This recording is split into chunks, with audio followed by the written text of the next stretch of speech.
गइसक्यो गइसक्यो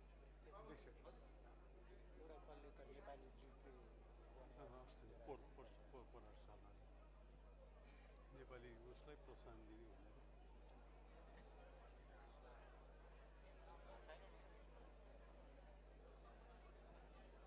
भनेर टाइम दियो है फेरि बन्द गरिदिनु आउनुभयो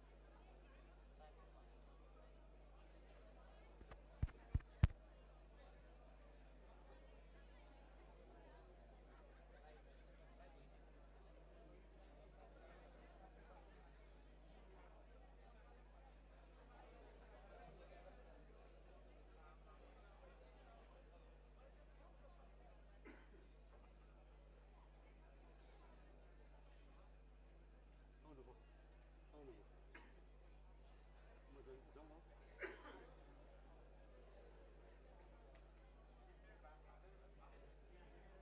त जाउँ कति भयो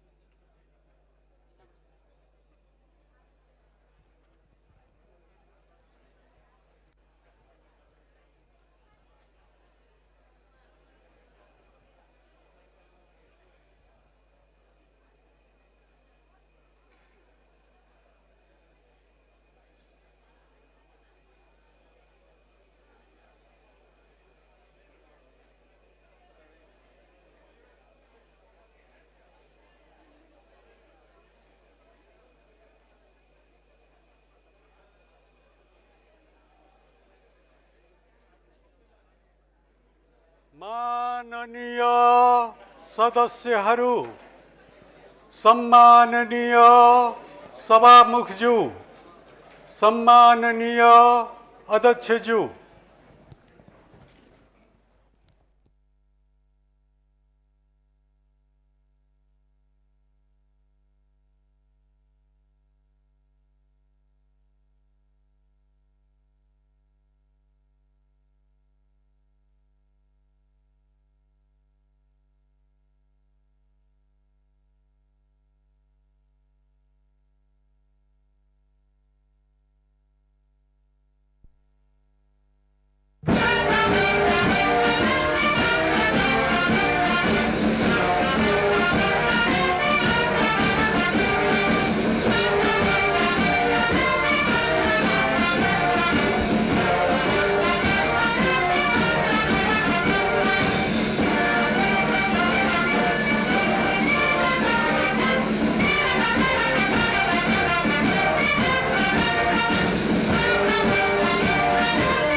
मान्य सदस्यहरू, सङ्घीय संसदको दुवै सदनको संयुक्त बैठकको कारबाही प्रारम्भ हुन्छ।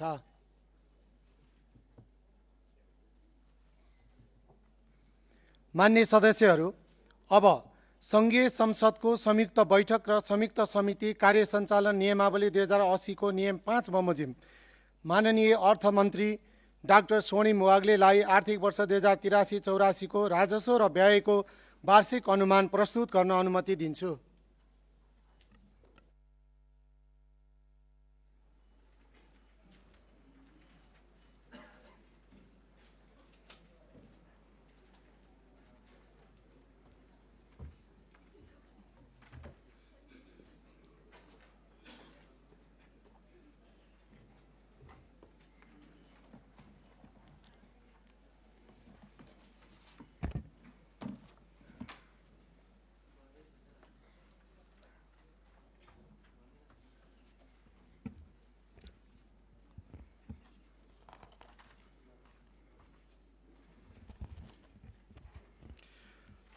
प्रतिनिधि सभाका सम्माननीय सभामुख महोदय, राष्ट्रिय सभाका सम्माननीय अध्यक्ष महोदय, आधुनिक नेपालका प्रथम अर्थमन्त्री श्री सुवर्ण शमशेरबाट करिब 75 वर्ष अघि प्रारम्भ भएको मुलुकको आय र व्यय विवरण पेश गर्ने प्रणालीलाई निरन्तरता दिँदै यो सम्मानित सदनमा उभिँदा गौरवान्वित छु।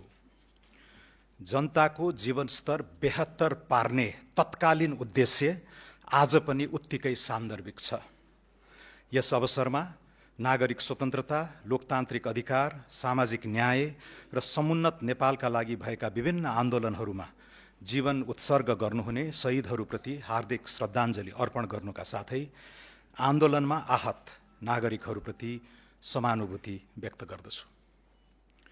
उत्तरदायी शासन, सदाचार र नागरिक सम्मानको पक्षमा उठेको परिवर्तनकामी युवा शक्तिको जागरणबाट स्थापित नयाँ राजनीतिक जगमा प्राप्त विपुल जनादेशले वर्तमान सरकारलाई असाधारण जिम्मेवारी सुम्पिएको छ।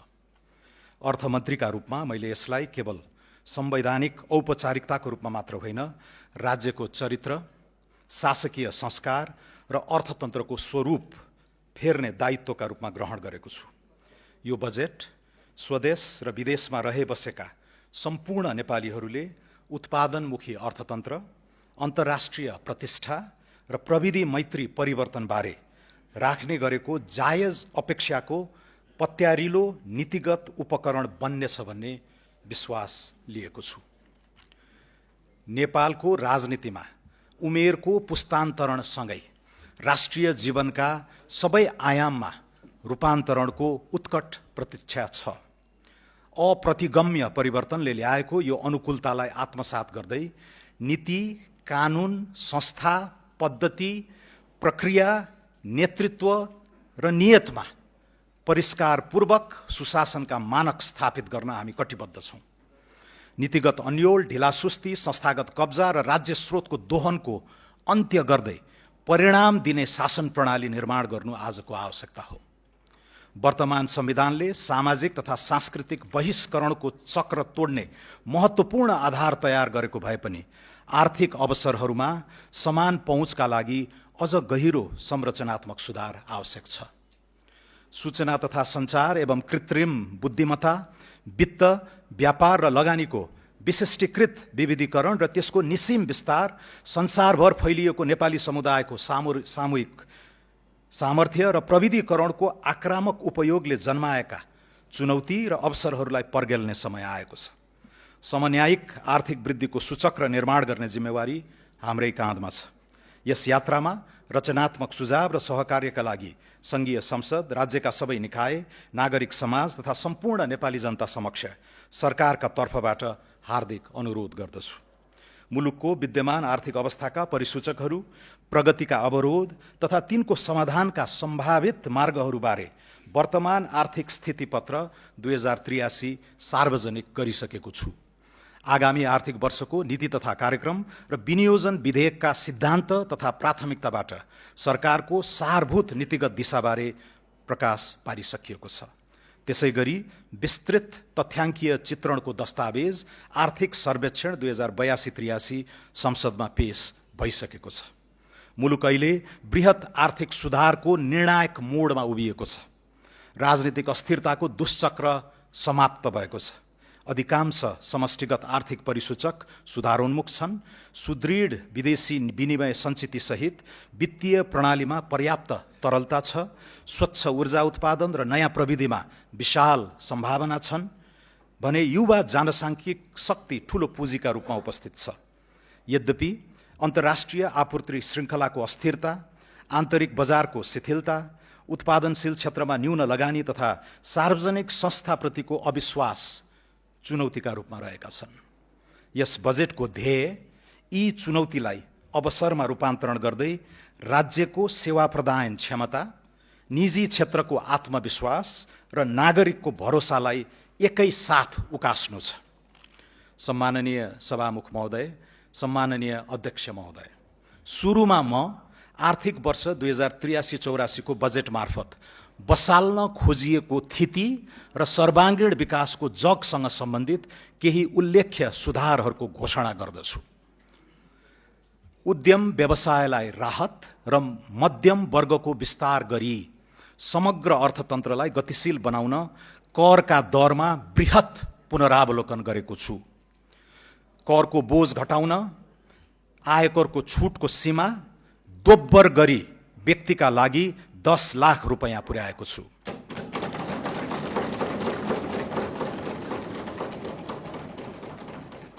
व्यक्तिगत आयकरको अधिकतम दरलाई 10% बिन्दुले घटाएको छु।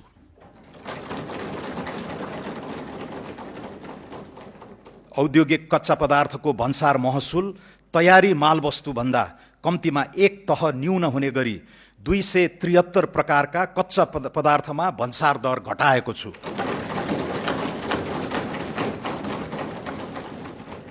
विद्यमान 11 तहको भन्सार दरलाई 7 तहमा सीमित गरेको छु। हाल 360 वस्तुमा लागि आएको अन्तशुल्क खारेज गरेको छु। भन्सार बिन्दुमा सङ्कलन हुने पूर्वाधार विकास कर, सडक मर्मत तथा सुधार दस्तुर जस्ता छरिएका करलाई एकीकृत गरी हरित करमा समाहित गरेको छु। प्राकृतिक व्यक्तिको मृत्यु पश्चातको अस्वैच्छिक निसर्ग एवं निकायमा भएको स्वामित्व परिवर्तनको कारणले नियन्त्रित निकायमा हुने स्वामित्व परिवर्तनमा आयकर ऐन 2058 को दफा 57 आकर्षित नहुने व्यवस्था गरेको छु। सूचीकृत कम्पनीका धितोपत्र बिक्री गर्दा लाग्दै आएको पुँजीगत लाभ कर अन्तिम हुने व्यवस्था गरेको छु। डिजिटल भुक्तानीको माध्यमबाट उपभोक्ताले गर्ने खरिदमा बिजक जारी हुँदाकै समयमा मूल्य अभिवृद्धि करको 10% छुट पाउने व्यवस्था कार्यान्वयन गर्नेछौँ। मूल्य अभिवृद्धि कर फिर्ता गर्ने प्रणाली स्वचालित बनाउनेछौँ। वस्तु वा सेवाको खरिद बिक्रीमा बिजक लिने दिने संस्कृति प्रोत्साहन गर्न लटरी जस्ता आकर्षक कार्यक्रम सुरु गरिनेछ। मूल्य अभिवृद्धि करमा बहुदरको सान्दर्भिकताबारे अध्ययन गरी सुझाव पेश गर्न उच्चस्तरीय सुझाव समिति गठन गर्नेछौँ। कर परिपालनलाई दण्ड होइन विकासको सहयात्री बनाउने नीति लिएका छौँ। कानुनी अस्पष्टता र करदाताको अज्ञानताका कारण लामो समयदेखि सिर्जित कर विवादलाई निरूपण गरी व्यावसायिक वातावरण तयार गर्न कर छुट तथा सहुलियत सम्बन्धी विशेष योजना ल्याएको छु। सरकार वा करदाता पक्षबाट अदालत वा न्यायिक निकायमा पुगी विचाराधीन रहेको कर विवाद समाधान गर्न निर्धारित कर रकममा 1% थप गरी तोकिएको म्यादभित्र बुझाएमा मुद्दा फिर्ता लिई शुल्क, जरिवाना, थप दस्तुर, विलम्ब शुल्क वा ब्याज मिनाहा हुने व्यवस्था मिलाएको छु। नेपाल सरकारको विद्यमान बोझिलो संगठन संरचना अब चुस्त बन्नेछ। संघीय मन्त्रालयको संख्या 22बाट 18 कायम भइसकेको परिप्रेक्ष्यमा विभाग कार्यालय र दरबन्दी कटौतीबाट बचत हुने रकमलाई प्रशासनलाई दक्ष बनाउन उपयोग गर्ने नीति लिएको छु। 31 निकाय खारेजी, 6 निकाय मर्जर, 6 निकाय हस्तान्तरण तथा 18 निकायको पुनर्संरचना गर्दैछौँ। कर्मचारी तन्त्रलाई मर्यादित जीवनयापन गर्न सक्षम, उच्चस्तरीय कार्य सम्पादन कुशल र जवाफदेही बनाउने उद्देश्यले निजामती, जङ्गी, प्रहरी र शिक्षकको सेवा सुविधा सम्मानजनक रूपले निरन्तर वृद्धि हुने प्रबन्ध मिलाएका छौँ। लागत न्यूनीकरण र दक्षता अभिवृद्धि संस्थागत सुधारको अर्को आयाम हुनेछ। यसका लागि अभूतपूर्व मितव्ययिता र विनियोजन कुशलता कायम गर्दै साधारण खर्च नियन्त्रण गर्नेछौँ। कार्यालय सञ्चालन खर्च उल्लेख्य रूपमा घटाएको छु। तालिम केन्द्र बाहिरका तालिम खर्च, क्यामेरा, टेलिभिजन लगायतका उपकरणमा विनियोजन हटाएको छु। विभिन्न कोष खडा गरी सुविधा दिने प्रचलन बन्द गर्नेछौँ। सम्बन्धित संस्थानका पदाधिकारी र कर्मचारीलाई सो संस्थानबाट उत्पादित वस्तु तथा सेवा खरिदमा प्रदान गरिएका छुट हटाएको छु। गाभिएका र खारेज भएका निकायको दरबन्दी मिलान र दायित्व व्यवस्थापन सम्बन्धी कार्य सम्पन्न नभएसम्मका लागि उक्त निकायलाई छुट्याएको रकम रोक्का गरेको छु। यी कदमबाट करिब 20 अर्ब बचत हुने प्रारम्भिक अनुमान छ। लगानी प्रवर्धन, आर्थिक सुधार र सहज सेवा प्रवाहको समुचित नीतिगत तथा कानुनी प्रबन्ध गरिनेछ। यसका लागि दर्जनौं ऐन, नियम, कार्यविधि र निर्देशिकाको निर्माण, प्रतिस्थापन वा परिमार्जन गर्नेछौँ। यसअघि नै घोषणा गरिएका 15वटा कानुन तुरुन्त खारेज गर्न केही नेपाल ऐन संशोधन विधेयक संसदमा प्रस्तुत गर्नेछौँ। कम्पनी कानुनमा संशोधन गरी स्वार्थको द्वन्द्व र विवरण खुलासा लगायतका विषयमा स्पष्टता कायम गर्दै कम्पनी खारेजी प्रक्रियालाई सहज बनाउनेछौँ। थप मुलुकसँग विदेशी लगानी संरक्षण र दोहोरो कर मुक्ति सम्झौता गर्नेछौँ। दामासाही सम्बन्धी ऐन 2063 संशोधन गरी उपभोक्ता, लघु, साना तथा मझौला उद्योगका समेत वित्तीय समस्या समाधान गर्नेछौँ। लगानी प्रवर्धनका लागि सीमित दायित्वको साझेदारी कानुन तर्जुमा गर्नेछौँ, जसबाट एन्जल इन्भेस्टमेन्टलाई भेन्चर क्यापिटल तथा प्राइभेट इक्विटी फन्डमा लगानी गर्न प्रोत्साहन हुनेछ। नेपाली नागरिकले विदेशमा लगानी गर्न पाउने व्यवस्थालाई सहज बनाउनेछौँ। औद्योगिक व्यवसाय ऐन संशोधन गरी उद्योगको क्षमता वृद्धि, स्वामित्व परिवर्तन, पुँजी वृद्धि लगायतका विषयमा उद्योग विभागलाई जानकारी मात्र गराए पुग्ने व्यवस्था गर्नेछौँ। विदेशी लगानी तथा प्रविधि हस्तान्तरण ऐनमा संशोधन गरी लगानी फिर्ताका लागि नेपाल राष्ट्र बैङ्कको पूर्व स्वीकृति लिनु नपर्ने र जानकारी दिए पुग्ने व्यवस्था गर्नेछौँ। वैदेशिक लगानीको दायराभित्र कन्भर्टेबल उपकरणहरू, परियोजना आबद्ध फन्डिङ लगायत अन्य हाइब्रिड उपकरणलाई समेट्नेछौँ। वैदेशिक लगानीको स्वचालित स्वीकृति प्रक्रियामा पूर्व स्वीकृतिको व्यवस्था हटाउनेछौँ। विदेशमा सेवा शुल्क, भुक्तानी, रोयल्टी र प्रविधि बापतको रकम पठाउने प्रक्रिया सरल बनाउनेछौँ। उधारो असुली सम्बन्धी कानुन व्यवस्था गर्नेछौँ। बौद्धिक सम्पत्ति संरक्षण सम्बन्धी कानुन छिट्टै निर्माण गर्नेछौँ। विगतको समग्र आर्थिक गतिविधिलाई विश्लेषण गरी व्यक्ति तथा व्यवसायीको साख मूल्याङ्कनका आधारमा कर्जा दिन सक्ने व्यवस्था गर्नेछौँ। व्यापारिक विवादको शीघ्र समाधानका लागि छुट्टै न्यायाधिकरण स्थापना गर्नेछौँ। मेलमिलाप ऐनमा सुधार गर्नेछौँ। गैर आवासीय नेपालीलाई धितोपत्रको दोस्रो बजारमा सहभागी गराउन विदेशी लगानी स्वीकृति, लगानीको लेखाङ्कन, नाफा फिर्ता र पुँजीगत लाभकर सम्बन्धी कानुनी व्यवस्थामा परिमार्जन गर्नेछौँ। मुलुकी देवानी संहिता 2074 मा संशोधन गरी नेपालमा लगानी गर्ने विदेशी लगानीकर्ता, अन्तर्राष्ट्रिय सङ्घ संस्था, बहुराष्ट्रिय कम्पनीका शाखा वा आवास प्रयोजनका लागि जम्मा एकाइको 25% भन्दा नबढ्ने गरी आवास क्षेत्रका भवन वा सरकारले तोकेको स्थानमा अपार्टमेन्ट दीर्घकालीन लिजमा लिन सक्ने व्यवस्था गर्नेछौँ। साना तथा मझौला उद्योगीलाई वित्तीय पहुँच सुनिश्चित गर्न फर्स्ट लस रिकभरी हुने गरी कर्जा सुरक्षण गर्नेछौँ। कार्यगत सुधारको आक्रामक श्रृङ्खला सुरु गरी पुँजीगत खर्चको गति र लय फेर्न प्रतिबद्ध छौँ। खरिद प्रक्रियामा सुधार, रकमान्तरसहित स्रोत व्यवस्थापनमा लचकता, वैकल्पिक वित्त परिचालन एवं आयोजना प्रमुखको स्थिरता सुनिश्चित गरी तोकिएको लागत र समयमै आयोजना सम्पन्न गर्न मिसन मोडमा काम गराउनेछौँ। चालु आर्थिक वर्षभित्रै विकास आयोजना सम्बन्धी सनसेट कानुन संसदमा पेश हुनेछ। मोबिलाइजेसन पेस्कीको रकम सम्बन्धित आयोजनामा मात्र खर्च गर्न पाउने गरी ट्र्याकिङ गर्ने व्यवस्था मिलाउनेछौँ।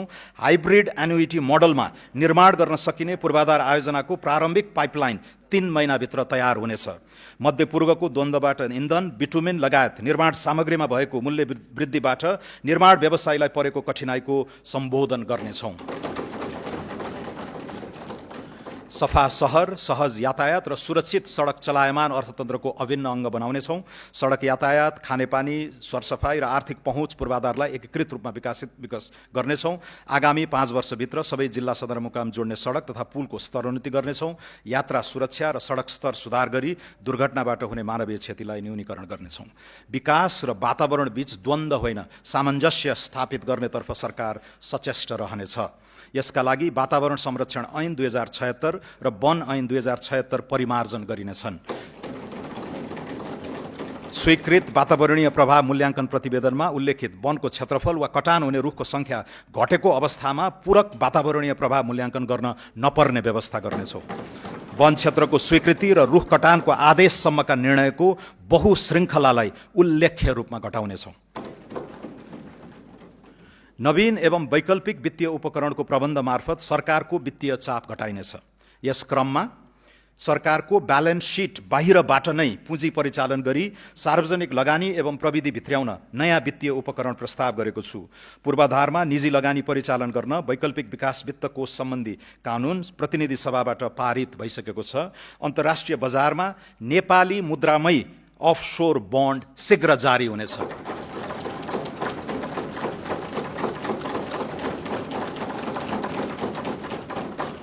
स्वच्छ ऊर्जा बन्ड र डायस्पोरा बन्ड जारी गर्ने र उपलब्ध जलवायु कोषको अधिकतम उपयोग गर्ने नीति लिएको छु।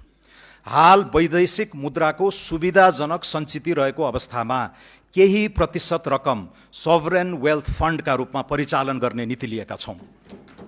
कम्तीमा 3 महिनाको इन्धन भण्डारण, एआई फ्याक्ट्री लगायतका रणनीतिक महत्त्वका आयोजनामा लगानी गर्न मातृभूमि कोष स्थापना गर्नेछौँ। विदेशी ऋण वा लगानीमा आयोजनामा हुने विनिमय जोखिम न्यून गर्न आगामी आर्थिक वर्षदेखि उपयुक्त प्रिमियममा हेजिङ सेवा दिने व्यवस्था मिलाएको छु। पहिलो र दोस्रो सार्वभौम क्रेडिट रेटिङबाट प्राप्त नतिजामा सुधार हुने गरी अनुकूल आर्थिक वातावरण सिर्जना गर्नेछौँ। नेपाललाई सम्पत्ति शुद्धिकरण सम्बन्धी ग्रे लिस्टबाट यथाशक्य छिटो हटाउनेछौँ। सार्वजनिक संस्थानलाई बलियो बनाउन केहीमा पुँजी वृद्धि र अन्यमा सरकारी शेयर विनिवेश गर्ने प्रबन्ध गरेको छु। राष्ट्रिय वाणिज्य बैङ्कमा नेपाल सरकारको पुँजी वृद्धि गर्ने प्रस्ताव गरेको छु। नेपाल वायु सेवा निगमलाई कम्पनीमा रूपान्तरण गरी व्यवस्थापन सुधार तथा रणनीतिक साझेदारीको उपयुक्त विधि पहिचान गर्नेछौँ। राष्ट्रिय जीवन बीमा कम्पनी र विशाल बजार कम्पनीको शेयर सर्वसाधारणमा निष्कासन गर्नेछौँ। जलविद्युत लगानी तथा विकास कम्पनी लिमिटेडलाई उद्देश्य मिल्ने वित्तीय संस्थासँग गाभी पूर्वाधार क्षेत्रको विशिष्टीकृत निकाय बनाउनेछौँ।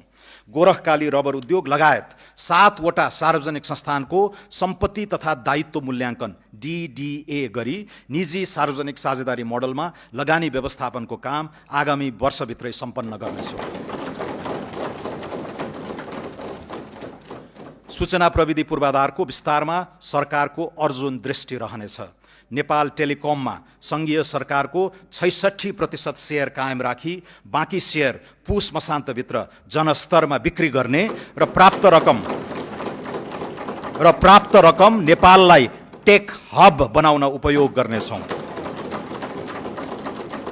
सूचना प्रविधि सेवा क्षेत्र विस्तारका लागि विदेशमा लगानी खुला गर्ने प्रबन्ध गरेको छु। नेपालमा बसेर विदेशी रोजगारदाताका लागि काम गर्न पाउने तथा रिमोट वर्कलाई आकर्षित गर्न स्पष्ट कानुनी प्रबन्ध मिलाउनेछौँ। सरकारी निकायमा प्रयोग हुने सूचना प्रविधि सफ्टवेयरको खरिद एकै निकायबाट गर्ने व्यवस्था मिलाउनेछौँ। डिजिटल सार्वजनिक पूर्वाधार विकासमा लगानी वृद्धि गर्नेछौँ। नेपाल राष्ट्र बैङ्कको सुपरिवेक्षणमा फिनटेक मार्केट प्लेस स्थापना गर्नेछौँ। नागरिक एपमा दर्जनौं सरकारी सेवाहरू आबद्ध हुनेछन्। नेपाललाई एआई आर्टिफिसियल इन्टेलिजेन्सको युगमा आत्मविश्वासका साथ प्रवेश गराउन विशेष पहल सुरु गरेका छौँ। काठमाडौँको सिउचाटारमा देशकै पहिलो सार्वभौम एआई कम्प्युट केन्द्र स्थापना गर्नेछौँ।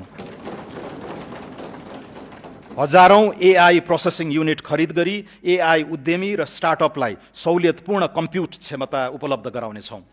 स्वच्छ जलविद्युत ऊर्जालाई उच्च मूल्यको एआई कम्प्युट सेवामा रूपान्तरण गर्ने प्रस्ताव गरेको छु।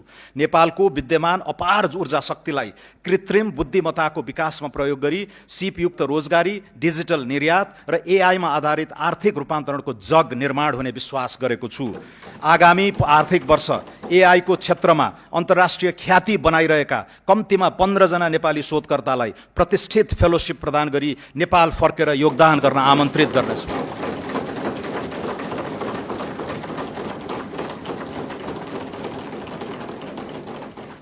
एआई को युगमा महत्त्वपूर्ण भूमिका हुने गणित लगायतका शैक्षिक विधालाई उच्च प्राथमिकता दिनेछौँ। लामो समयदेखि थाँतिरहेको नेपाल विद्युत प्राधिकरणको पुनःसंरचना सम्पन्न गरिनेछ। नेपाल विद्युत प्राधिकरणलाई विद्युत उत्पादन, प्रसारण र वितरण तथा व्यापारका लागि 3 छुट्टा छुट्टै कम्पनीमा विभाजन गर्नेछौँ। विद्युत खरिद सम्झौता भएका तर निर्माण सुरु नगरेका आयोजनाको अनुमति पत्र खारेज गरी टेक और पे विधिमा नयाँ पीपीए गर्ने प्रबन्ध गर्नेछौँ। 10 मेगावाट भन्दा कम क्षमताका विद्युत आयोजनाको तत्काल पीपीए गर्नेछौँ। सुक्खायाममा घटाघटमा विद्युत खरिद दर निर्धारण गरी खरिद सम्झौता गर्ने व्यवस्था मिलाउनेछौँ। निजी क्षेत्रलाई अन्तर्राष्ट्रिय बजारमा विद्युत व्यापार गर्न पाउने व्यवस्था मिलाउनेछौँ। प्रसारण लाइन बनाउने र व्हिलिङ चार्ज लिई विद्युत व्यापार गर्न सक्ने कानुनी व्यवस्था समेत मिलाउनेछौँ। जलविद्युत आयोजनाको अनुमति अवधिपछि आयोजनाको स्वामित्व नेपाल सरकारमा हस्तान्तरण हुँदा वनको जग्गा भोगाधिकार र रुख कटान बापतको शुल्क समायोजन गर्ने व्यवस्था मिलाउनेछौँ। ठूला तथा जलाशययुक्त आयोजनाको विकासका लागि निजी क्षेत्रलाई प्रोत्साहित गर्न प्रवर्धकले 100% रकम जलाशययुक्त आयोजनामा लगानी गर्ने सुनिश्चित गरेमा पहिलो वर्ष नै 40% सेयर सर्वसाधारणलाई बिक्री गर्न दिने नीति लिनेछौँ। सम्माननीय सभामुख महोदय, सम्माननीय अध्यक्ष महोदय, आर्थिक वृद्धिको उत्तम सम्भावना भएका ग्रामीण एवं शहरोन्मुख क्षेत्रको चतुर्दिक प्रादेशिक विकासमा लगानी बढाउनेछौँ। यस्ता क्षेत्रलाई ग्रोथ पोल र क्वाडका रूपमा विकसित गर्न नीतिगत र भौतिक पूर्वाधारको एकीकृत योजना कार्यान्वयन गर्नेछौँ। सुनकोशी मरिन डाइभर्जनबाट सिंचित हुने 1,22,000 हेक्टर कमान्ड क्षेत्रलाई आधार बनाउँदै हुलाकी र पूर्व पश्चिम राजमार्ग विस्तारका बाँकी काम सम्पन्न गरी कृषि र उद्योग क्षेत्रको मध्य मधेस चतुर्भुज क्वाड्राङ्गल बनाइनेछ। मध्य पहाडी, पुष्पलाल लोकमार्ग, कर्णाली राजमार्ग, भेरी कोरिडोर र रारादेखि जुम्ला हुँदै फोक्सुन्डोसम्मको कर्णाली चतुर्भुजमा जडीबुटी, जलविद्युत, पर्यटन र खानीजन्य क्रियाकलापले प्रश्रय पाउने व्यवस्था मिलाइनेछ। पूर्व पश्चिम राजमार्गको बुटवल नारायणघाट खण्ड र मुगलिन दमौली पोखरा खण्ड शीघ्र सम्पन्न गर्नेछौँ। सिद्धार्थ राजमार्गको अन्तर्राष्ट्रिय स्तरको रूपान्तरण सुरु गरी कालीगण्डकी सभ्यताको उद्गम क्षेत्रलाई तीर्थाटन र स्वच्छ उद्यम व्यवसाय केन्द्रित गण्डकी चतुर्भुज बनाउनेछौँ। त्रिवेणी धाम, देवघाट, रुरु क्षेत्र, कागबेनी, मुक्तिनाथ र दामोदर कुण्डलाई एकीकृत गर्दै शालिग्राम पथ विकास गर्नेछौँ। लुम्बिनी मुक्तिनाथ धार्मिक सांस्कृतिक मार्गमा आधारित निर्माण पथ प्रवर्धन गर्दै ध्यान, साधना, योग, बौद्ध वैदिक दर्शन तथा मनाङ, मुस्ताङ र म्याग्दीको हिमाली सांस्कृतिक अनुभवलाई एकीकृत गर्नेछौँ। मध्य पहाडी राजमार्गसँग ओलाङचुङगोला, किमाथाङका, तातोपानी, रसुवागढी, कोरला, हिल्सा जस्ता उत्तरी पर्या व्यापारिक गन्तव्यहरूसँग जोड्ने लक्ष्य राखेका छौँ। कोशी टप्पूदेखि कञ्चनजङ्घासम्मको क्षेत्रलाई समेटी जैविक विविधता संरक्षण र स्वच्छ ऊर्जा विकास केन्द्रित कोशी कोरिडोरको योजना अगाडि बढाउनेछौँ। रामा रोशन, खप्तड, बडी मालिका, शैलेश्वरी, उग्रतारा र मल्लिकार्जुन क्षेत्र समेटी सुदूरपश्चिममा विशिष्ट पर्यटकीय चतुर्दिक विकास अगाडि बढाउनेछौँ।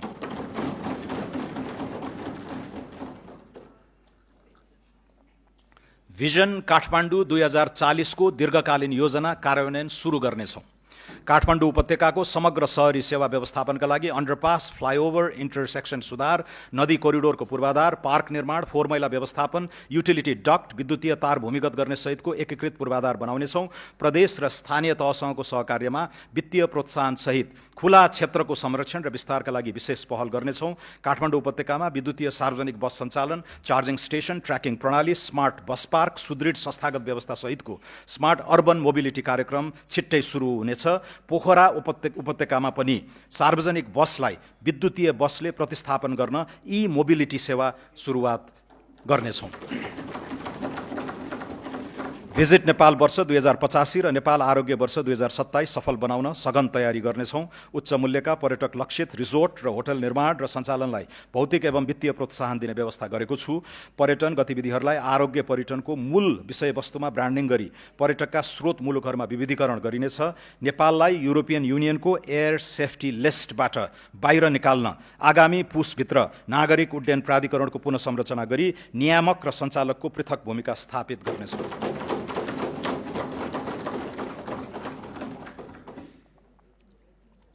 कृषि क्षेत्रको पुनरुत्थान सरकारको शीर्ष प्राथमिकतामा रहेको छ। कृषि उत्पादन, प्रशोधन, वितरण र बजारीकरणको सम्पूर्ण इकोसिस्टममा सुधार गर्नेछौँ। व्यावसायिक कृषकलाई आकर्षित गर्ने र कृषिमा उत्पादकत्व वृद्धि गर्न प्रोत्साहित गर्ने नीति लिई कृषिलाई सम्मानजनक र लाभमुखी व्यवसायका रूपमा रूपान्तरण गर्नेछौँ। न्यूनतम 2 करोडसम्म कृषि तथा पशुजन्य उत्पादनका लागि प्रारम्भिक पुँजी लगानी गर्ने कृषकलाई सरकारले 40% प्रोत्साहन अनुदान उपलब्ध गराउने पाइलट कार्यक्रमको तयारी गरेको छु। उत्पादन सुरु भएको मितिबाट लगातार 4 वर्षसम्म यस्तो अनुदान वार्षिक 10% दरले शोध भर्ना हुनेछ। वास्तविक कृषकलाई उन्नत बिउ, मल, सिँचाइ, विद्युत तथा कृषि बिमामा सहयोग उपलब्ध गराउँदै कृषि अनुदानको दुरुपयोग रोक्नेछौँ। कृषि र पशु बिमामा 80% प्रिमियम अनुदान उपलब्ध गराउँदै अन्य अनुदान क्रमशः हटाउँदै लैजाने दिशा तय गरेको छु। ठूला र निर्माणाधीन सिँचाइ आयोजनाहरू यसै आर्थिक वर्षभित्र सम्पन्न हुने गरी स्रोत व्यवस्था गरेको छु। देशभर साना तथा मझौला सिँचाइ आयोजना विस्तार गर्न नेपाल सरकारको लगानीमा च्यालेन्ज फन्ड स्थापना गरी स्थानीय तहलाई प्रतिस्पर्धा गराउने व्यवस्था मिलाउनेछौँ। किसानबाट सिधै कृषि उपज खरिद गर्दा सहुलियतपूर्ण ऋण, ब्याज, अनुदान जस्ता सहुलियत उपलब्ध गराउने नीति लिएको छु। दुर्गम क्षेत्रमा स्थापना हुने र अर्ग्यानिक, उच्च मूल्य र बौद्धिक सम्पत्तियुक्त जीआई वस्तुको प्रशोधन गर्ने उद्योगलाई उत्पादन र ब्रान्डिङमा सहयोग उपलब्ध गराउनेछौँ। कृषि सेवा प्रणालीलाई किसान केन्द्रित सेवा प्रणालीमा रूपान्तरण गरी पुनः संरचना गर्नेछौँ। वर्षैभरि कृषि प्राविधिक सेवा, डिजिटल कृषि सूचना तथा निजी सेवा प्रदायक मार्फत कृषकको घर दैलोमै कृषि सेवा पहुँच विस्तार गर्न प्रत्येक स्थानीय तहमा आवश्यक प्राविधिक जनशक्ति परिचालन गर्नेछौँ। देशभरिका कृषि अनुसन्धान तथा विकास केन्द्रहरूलाई पुनरुत्थान गरी उन्नत बिउ विकास, स्थानीय हावापानी अनुकूलको जात, कृषि जैविक प्रविधि तथा उत्पादकत्व वृद्धि केन्द्रित अनुसन्धानलाई प्राथमिकतामा राखेको छु। कृषि उपजको उचित मूल्य सुनिश्चितता, किसान र क्रेताबीच करार, अनुदान तथा नियमन सहितको कानुनी व्यवस्था गर्न कृषि विधेयक संसदमा शीघ्र पेश गर्नेछौँ। वन तथा प्राकृतिक स्रोतलाई संरक्षणको सीमित दायराबाट बाहिर निकाली हरित औद्योगिकरण, रोजगारी सिर्जना र आयात प्रतिस्थापनको आधार बनाउनेछौँ। दिगो काठ उत्पादन, वनमा आधारित उद्योग, जडीबुटी तथा गैर काष्ठ वन पैदावारको प्रशोधन र हरित उद्यम प्रवर्धन गर्नेछौँ।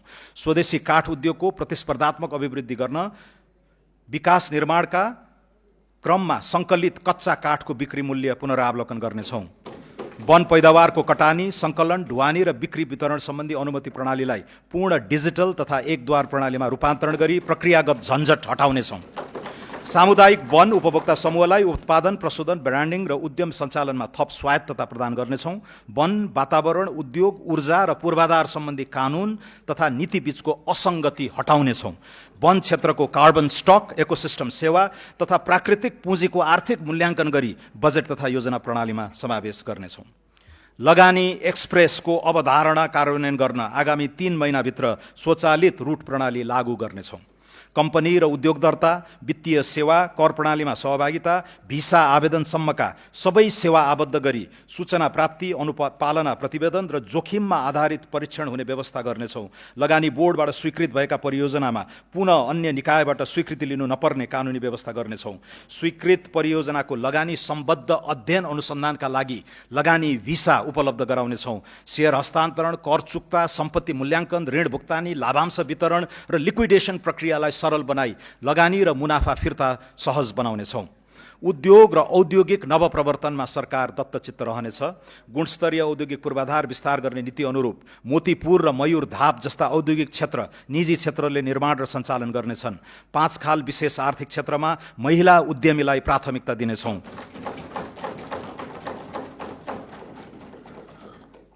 महिला उद्यमीलाई कर्जा प्रवाहमा थप सहुलियत प्रदान गर्नेछौँ। विशेष आर्थिक क्षेत्रलाई कर, भन्सार, आयात, निर्यात र लगानीको सम्पूर्ण निर्णय एकै थलोबाट हुने विशेष आर्थिक प्रशासन क्षेत्रको व्यवस्था मिलाउनेछौँ। उत्पादनमूलक उद्योगको प्रतिस्पर्धात्मक क्षमता अभिवृद्धि गर्न विद्युतको डिमान्ड शुल्क पुनरावलोकन गर्दै विद्युत महसुलमा छुट दिने व्यवस्था गर्नेछौँ। उद्योगीहरूले औद्योगिक क्षेत्र, विशेष आर्थिक क्षेत्र तथा लिजमा उपलब्ध गराइने जग्गामा निर्मित संरचनालाई बैंकिङ प्रयोजनका लागि धितो राख्न सक्नेछन्। पुँजी अभावका कारण पूर्ण क्षमतामा सञ्चालन हुन नसकेका उद्योग तथा व्यवसायलाई व्यावसायिक पुनरुत्थान कर्जा उपलब्ध गराई क्षमता विस्तार र वृद्धिमा प्रोत्साहित गर्नेछौँ। नवउद्यम, स्टार्टअप, नवप्रवर्तन र उद्यमशीलतालाई आर्थिक रूपान्तरणको दह्रो आधार बनाउनेछौँ।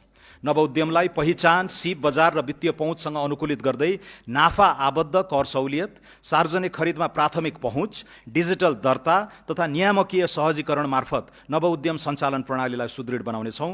नवउद्यम वित्त पोषणलाई केवल ऋणमा आधारित मोडेलमा सीमित नराखी प्रारम्भिक चरणमा अनुदान, सम्भाव्यता प्रमाणित उद्यमका लागि सहुलियतपूर्ण कर्जा तथा विस्तार चरणमा वृद्धि पुँजीको व्यवस्था गरिनुको साथै निजी क्षेत्र र गैर आवासीय नेपालीको सह लगानी प्रोत्साहित गर्नेछौँ। विज्ञान, प्रविधि, अनुसन्धान र नवप्रवर्तनका लागि पुँजीगत खर्चको न्यूनतम 1% रकम विनियोजन गरेको छु। व्यक्तिगत क्रेडिट स्कोरिङ प्रणाली लागू गर्दै पियर टु पियर P2P लेनदेनलाई नियमनसहित सञ्चालन गर्नेछौँ।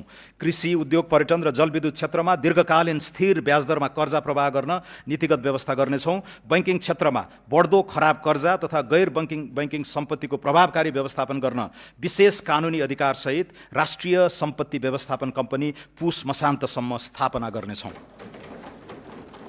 समग्र शैक्षिक इकोसिस्टममा प्रणालीगत पुनर्संरचना गर्नेछौँ। राष्ट्रिय विद्यालय नक्साङ्कन र पूर्वाधार अडिट, शिक्षक क्षमता परीक्षण, AI तथा एडटेक तत्परता मूल्याङ्कन समेतका आधारमा नवप्रवर्तन तथा सिप केन्द्रित शिक्षा विस्तार गर्न विद्यालय शिक्षामा लगानी बढाउनेछौँ। शिक्षा प्रणालीलाई विद्यालय केन्द्रित प्रणालीमा रूपान्तरण गर्दै शैक्षिक गुणस्तर अभिवृद्धि र पूर्वाधार निर्माणमा अभिभावकीय सहयोग स्वीकार गर्ने नीति लिएका छौँ। विद्यालय व्यवस्थापन समितिलाई गुणस्तरीय शिक्षा सुनिश्चितताको माध्यम बनाउनेछौँ। सम्पूर्ण शैक्षिक संस्थामा सफा शौचालय अभियान सञ्चालन गर्नेछौँ। उच्च शिक्षालाई अनुसन्धान, नवप्रवर्तन, ज्ञान उत्पादन र राष्ट्रिय क्षमता निर्माणको केन्द्रका रूपमा पुनः संरचना गर्नेछौँ। चिकित्सा, नर्सिङ, सूचना प्रविधि लगायत उच्च शिक्षाका विभिन्न विधामा हाल लगाइएको कोटालाई चालु आर्थिक वर्षभित्र पुनरावलोकन गरी उल्लेख्य वृद्धि गर्नेछौँ। उद्योग तथा श्रम बजारसँग प्रत्यक्ष आबद्ध मागमा आधारित सिप प्रणाली विस्तार गर्नेछौँ। राष्ट्रिय योग्यता ढाँचा तथा पूर्व सिकाइ मान्यता लागू गरी प्रवासी, अनौपचारिक तथा अनुभवी श्रमिकको सिपलाई औपचारिक मान्यता दिनेछौँ। पारिश्रमिक सहितको इन्टर्नसिप प्रणालीलाई संस्थागत गरिनेछ। यो बजेटले स्वास्थ्य सेवामा नीतिगत फड्को मार्ने लक्ष्य लिएको छु। दक्ष स्वास्थ्य जनशक्ति, प्रयोगशाला, अत्यावश्यक औषधि, डिजिटल स्वास्थ्य प्रणाली तथा प्रभावकारी रेफरल सेवा सहितका आधारभूत संस्थाहरूलाई स्वास्थ्य सेवाको प्रथम बिन्दु बनाउने दीर्घकालीन लक्ष्य लिएका छौँ। सरकारले निशुल्क उपलब्ध गराउने मध्ये कम्तीमा 25 प्रकारका औषधि उत्पादन गर्न नेपाल औषधि लिमिटेडलाई सक्षम बनाउनेछौँ। त्रिभुवन विश्वविद्यालय शिक्षण अस्पताल, चिकित्सा विज्ञान राष्ट्रिय प्रतिष्ठान र पाटन स्वास्थ्य विज्ञान प्रतिष्ठानलाई अन्तर्राष्ट्रिय स्तरको विश्वविद्यालयको रूपमा विकास गरी विदेशी विद्यार्थी समेतलाई शिक्षा प्रदान गर्न सक्षम बनाउनेछौँ। सार्वजनिक साझेदारी मोडल, पब्लिक पार्टनरसिप मोडल अन्तर्गत 7वटै प्रदेशका प्रमुख सरकारी अस्पताललाई चरणबद्ध रूपमा शिक्षण अस्पताल तथा विशिष्टीकृत स्वास्थ्य सेवा केन्द्रमा रूपान्तरण गरिनेछ। कर्मचारी सञ्चय कोष, नागरिक लगानी कोष र सामाजिक सुरक्षा कोषमा रहेको लगानी योग्य स्रोतलाई स्वास्थ्य पूर्वाधार, मेडिकल शिक्षा र विशिष्टीकृत सेवा विस्तारमा परिचालन गर्नेछौँ। स्वास्थ्य बीमा कार्यक्रमको व्यापक पुनर्संरचना गर्नेछौँ। छरिएर रहेका सामाजिक स्वास्थ्य सुरक्षा कार्यक्रम र स्वास्थ्य सम्बन्धी दायित्वलाई एकीकृत गर्दै एकल भुक्तानी विधि अपनाउनेछौँ। स्वास्थ्य बीमाको सर्वव्यापीकरणबाट आगामी 3 वर्षमा 90% नेपाली स्वास्थ्य बीमाको दायरामा आउने र व्यक्तिगत उपचार खर्चमा उल्लेख्य कटौती हुने अपेक्षा राखेका छौँ। राष्ट्रिय ट्रमा नीति तर्जुमा गरी सडक दुर्घटना र आकस्मिक ट्रमाबाट हुने जनधनको क्षति न्यूनीकरण गर्नेछौँ। आगामी 5 वर्षभित्र स्मार्ट वितरण प्रणालीबाट 24 घण्टा स्वच्छ पिउने पानी सुनिश्चित गर्नेछौँ। आगामी 3 वर्षभित्र 65% र 5 वर्षभित्र 100% नागरिकलाई सुरक्षित र स्वच्छ खानेपानी सेवा उपलब्ध गराउनेछौँ। खानेपानी आपूर्तिको गुणस्तर, शुल्क संरचना तथा सेवा दायित्व सुनिश्चित गर्न नियमन प्रणाली सुदृढ पार्नेछौँ। काठमाडौँ उपत्यकामा दिगो खानेपानी सेवा सुनिश्चितताको लागि विद्यमान महसुल संरचनाको पुनरावलोकन गर्नेछौँ।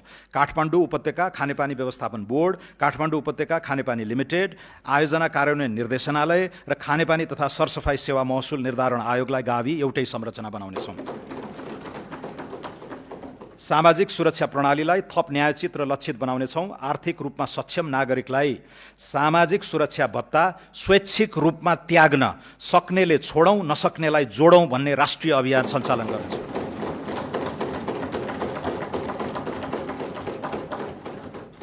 त्यस्तो योगदानलाई अन्तर्पुस्तागत न्याय र राष्ट्रिय ऐक्यबद्धताको उदाहरणका रूपमा सम्मान गर्नेछौँ। देशैभरिका दलित बालबालिकालाई उपलब्ध गराइएको बाल पोषण भत्तालाई दोब्बर गरी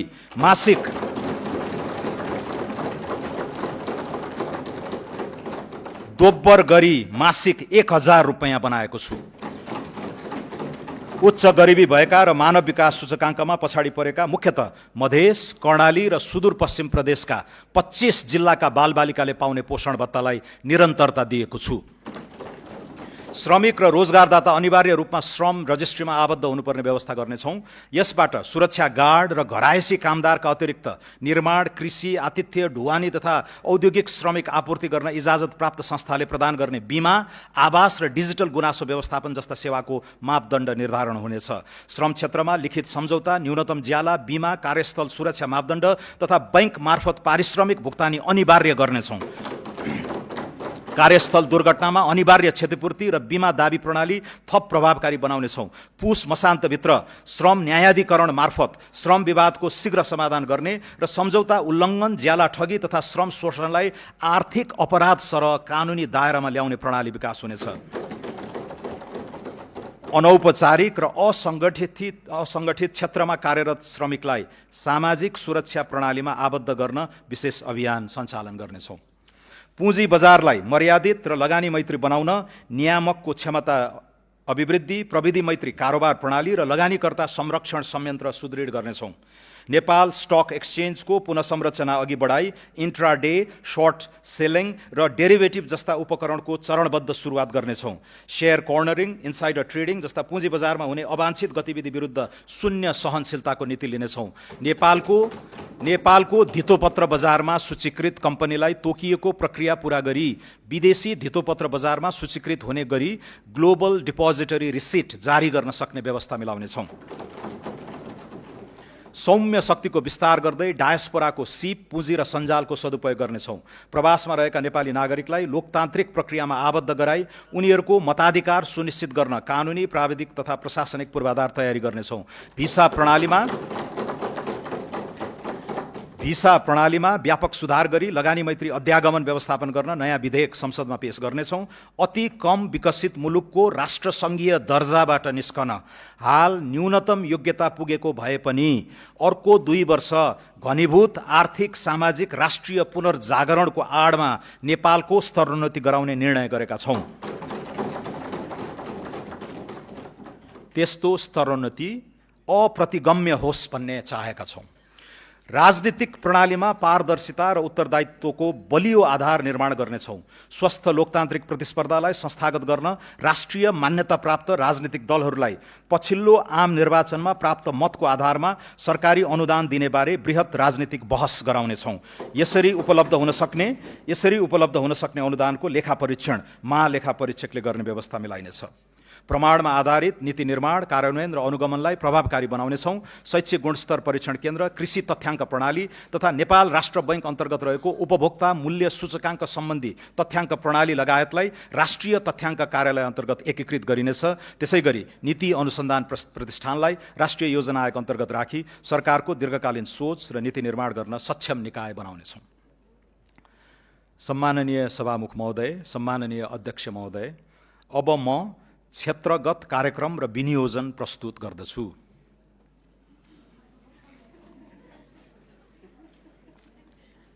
सडक।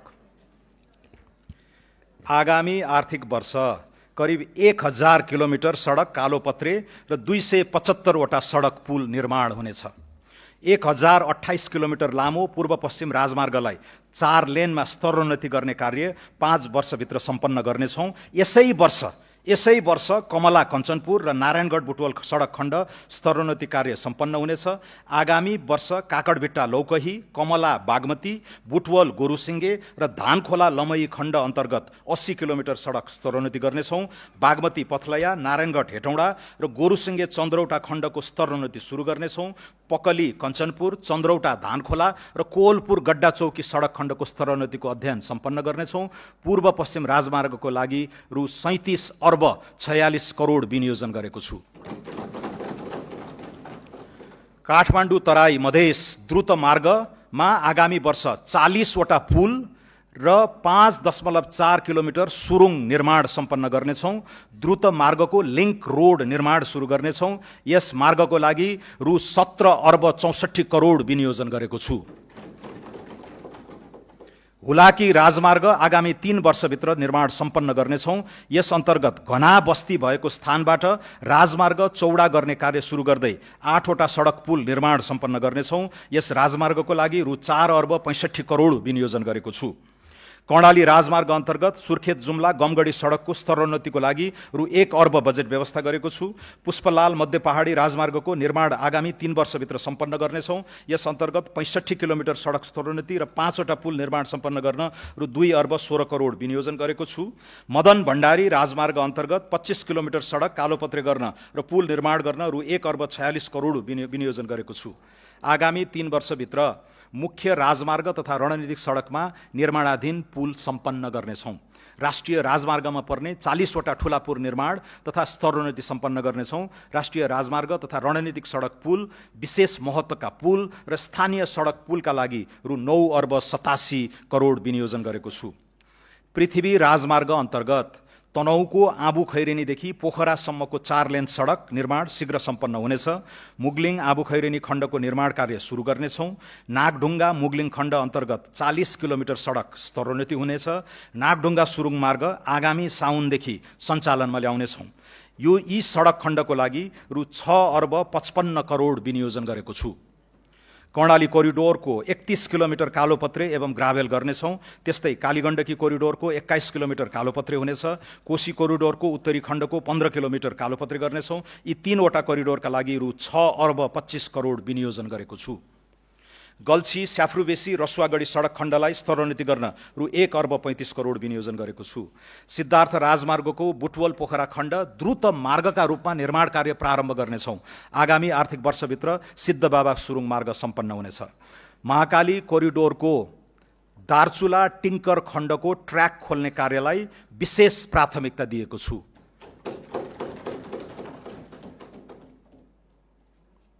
मेची अरुण तमोर भेरी सेती कोरिडोर र खुटिया दिपायल सडकको स्तरोन्नति कार्यलाई तीव्रता दिइनेछ। काठमाडौँ चक्रपथ विस्तार अन्तर्गत कलङ्की वसुन्धरा खण्ड विस्तार कार्य सुरु गर्नेछौँ। वसुन्धरा चाबैल कोटेश्वर खण्डको डिजाइन सम्पन्न गर्नेछौँ। टोखा छहरे सुरुङ मार्गको विस्तृत सम्भाव्यता अध्ययन गर्नेछौँ। कर्णालीको जनजीवनलाई सहज गर्न जाजरकोटको मुलसामदेखि जुम्लाको टोप्ला सुरुङ मार्गको सम्भाव्यता अध्ययन गर्नेछौँ। खुरकोट चियाबारी, थानकोट चितलाङ, मजेमटार शक्तिखोर र चिसापानी बबई सुरुङ निर्माण सम्बन्धी अध्ययन गर्नेछौँ। प्रमुख सडक चोकमा ट्राफिक सङ्केत, चोक सुधार, सडक रेखाङ्कन, क्र्यास ब्यारियर र डिभाइडर जडान तथा मर्मतलाई निरन्तरता दिई सडक सुरक्षाका लागि रु 2 अर्ब 46 करोड विनियोजन गरेको छु। बर्दिवासदेखि काठमाडौँ तराई मधेस द्रुत मार्ग प्रस्थान बिन्दुसम्मको रेल मार्ग निर्माण कार्य अगाडि बढाउनेछौँ। निर्माणाधीन बथनाहा विराटनगर तथा जनकपुर जयनगर बर्दिवास रेलमार्गको बाँकी कार्य सम्पन्न गर्न रकम विनियोजन गरेको छु। आगामी वर्षदेखि काठमाडौँ उपत्यका लगायतका प्रमुख सहरी सडकको नियमित मर्मत सम्भार गरी धुलो मुक्त एवं खाल्टाखुल्टी मुक्त बनाउनेछौँ। सडकको राष्ट्रव्यापी मर्मत सम्भार अभियानका रूपमा सञ्चालन गर्न रु 28 अर्ब 52 करोड विनियोजन गरेको छु। राजमार्गका उच्च जोखिमयुक्त स्थानमा जलवायु अनुकूलित संरचना निर्माण गर्नेछौँ। पहिरोका कारण राजमार्गमा हुने अवरोधलाई तत्काल हटाई सेवा सुचारू गर्न रु 3 अर्ब 17 करोड विनियोजन गरेको छु। महिलाहरूको सुरक्षित आवागमन सुनिश्चित गर्न सीसी क्यामेरा सहितको आधुनिक ब्लू बस सेवा सञ्चालन गर्न आवश्यक व्यवस्था मिलाउनेछौँ।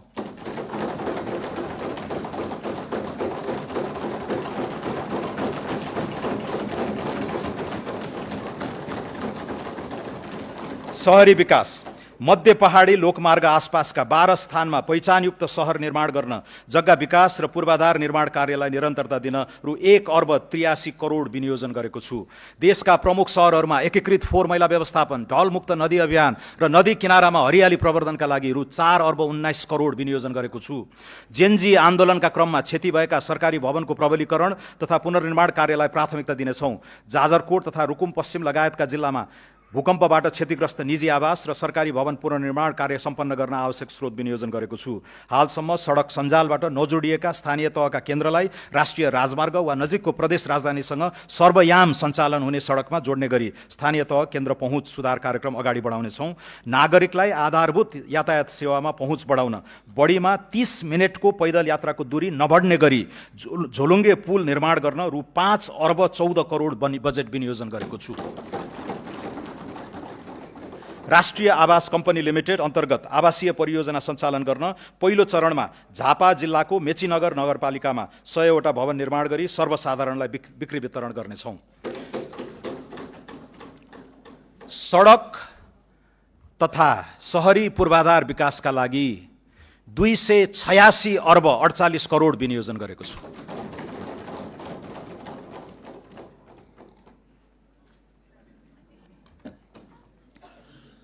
सम्माननीय सभामुख महोदय, सम्माननीय अध्यक्ष महोदय, खानेपानी तराई मधेसमा सुक्खा याममा हुने खानेपानीको चरम अभावलाई दिगो रूपमा समाधान गर्न समुदाय स्तरमा डिप बोरिङ सहितको खानेपानी प्रणालीको विकास गर्नेछौँ। आर्सेनिक मुक्त तराई अभियान सञ्चालन गर्नेछौँ। तराई मधेसमा अधुरा रहेका 280वटा खानेपानी आयोजना सम्पन्न गर्न रु 2 अर्ब 50 करोड विनियोजन गरेको छु।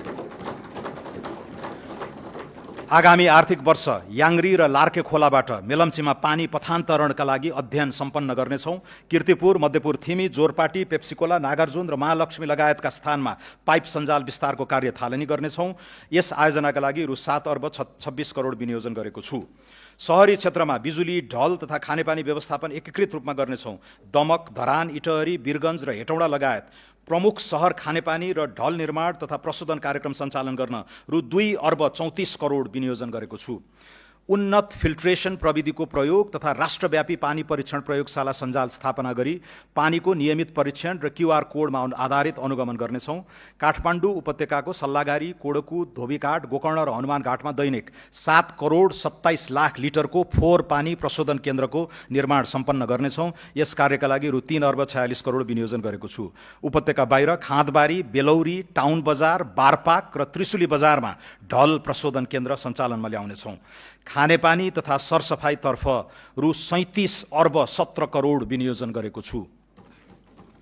स्वच्छ ऊर्जा आगामी आर्थिक वर्ष जलविद्युत आयोजनाबाट 670 मेगावाट र सौर्य आयोजनाबाट 370 मेगावाट गरी 1040 मेगावाट राष्ट्रिय प्रसारण प्रणालीमा आबद्ध हुँदा कुल जडित क्षमता 5535 मेगावाट पुग्नेछ। 40 मेगावाट क्षमताको राहुघाट जलविद्युत आयोजनाको निर्माण यसै आर्थिक वर्षभित्र सम्पन्न गर्नेछौँ। निर्माणाधीन तनहुँ जलाशययुक्त आयोजना, माथिल्लो मोदी ए, माथिल्लो मोदी, माथिल्लो त्रिशुली 3B र बुढीगङ्गा आयोजना निर्माणलाई तीव्रता दिनेछौँ। 1061 मेगावाटको माथिल्लो अरुण, 828 मेगावाटको उत्तर गङ्गा, 210 मेगावाटको चैनपुर सेती, 99 मेगावाटको तामाकोसी 5 र 77 मेगावाटको घुन्साखोला आयोजनाको वित्तीय व्यवस्थापन गरी ठेक्का प्रक्रिया सुरु गर्नेछौँ। 417 मेगावाटको नलगाड, 490 मेगावाटको अरुण 4 र 281 मेगावाटको नौमुरे आयोजनाको अध्ययन प्रक्रिया अगाडि बढाउनेछौँ। कर्मचारी सञ्चय कोषका सञ्चयकर्ता समेतको लगानीमा 439 मेगावाटको वेतन कर्णाली जलविद्युत आयोजना निर्माणका लागि ठेक्का प्रक्रिया सुरु गर्नेछौँ। 1200 मेगावाटको बुढी गण्डकी जलाशययुक्त आयोजना निर्माणका लागि अधिकार सम्पन्न प्राधिकरण मोडलमा निर्माण कार्य अगाडि बढाउनेछौँ। 670 मेगावाटको दुधकोशी जलाशययुक्त आयोजनाको फाइनान्सियल क्लोजर सम्पन्न गरी ठेक्का प्रक्रिया सुरु गर्नेछौँ। 900 मेगावाटको अरुण तेस्रो, 669 मेगावाटको तल्लो अरुण लगायत लगानी बोर्ड मार्फत निर्माण कार्य अगाडि बढाइएका करिब 3000 मेगावाट क्षमताका आयोजना विकास गर्न सरकारले आवश्यक सहजीकरण गर्नेछ। निर्माणाधीन प्रसारण लाइन तथा सबस्टेसन निर्माण सम्पन्न गर्न रु 70 अर्ब विनियोजन गरेको छु। हेटौँडा ढल्केबर इनोरुवा 400 केभी प्रसारण लाइन चालु आर्थिक वर्षभित्रै निर्माण सम्पन्न हुनेछ। 400 केभी का नयाँ खिम्ती 12 काठमाडौँ र हेटौँडा रातमाटे लप्सीबेदी न्यू दमौली न्यू बुटवल प्रसारण लाइन निर्माण कार्यलाई तीव्रता दिनेछौँ। अन्तर्देशीयतर्फ बुटवल गोरखपुर र इनरुवा पूर्णिया प्रसारण लाइन निर्माण कार्यलाई तीव्रता दिनेछौँ। ढल्केबर मुजफ्फरपुर सीतामढी, लम्की दोदोधरा बरेली, लमही लखनऊ, निजगढ मोतिहारी र चिलिमे हब केरुङ प्रसारण लाइनको अध्ययन सम्पन्न गरी निर्माण सुरु गर्नेछौँ।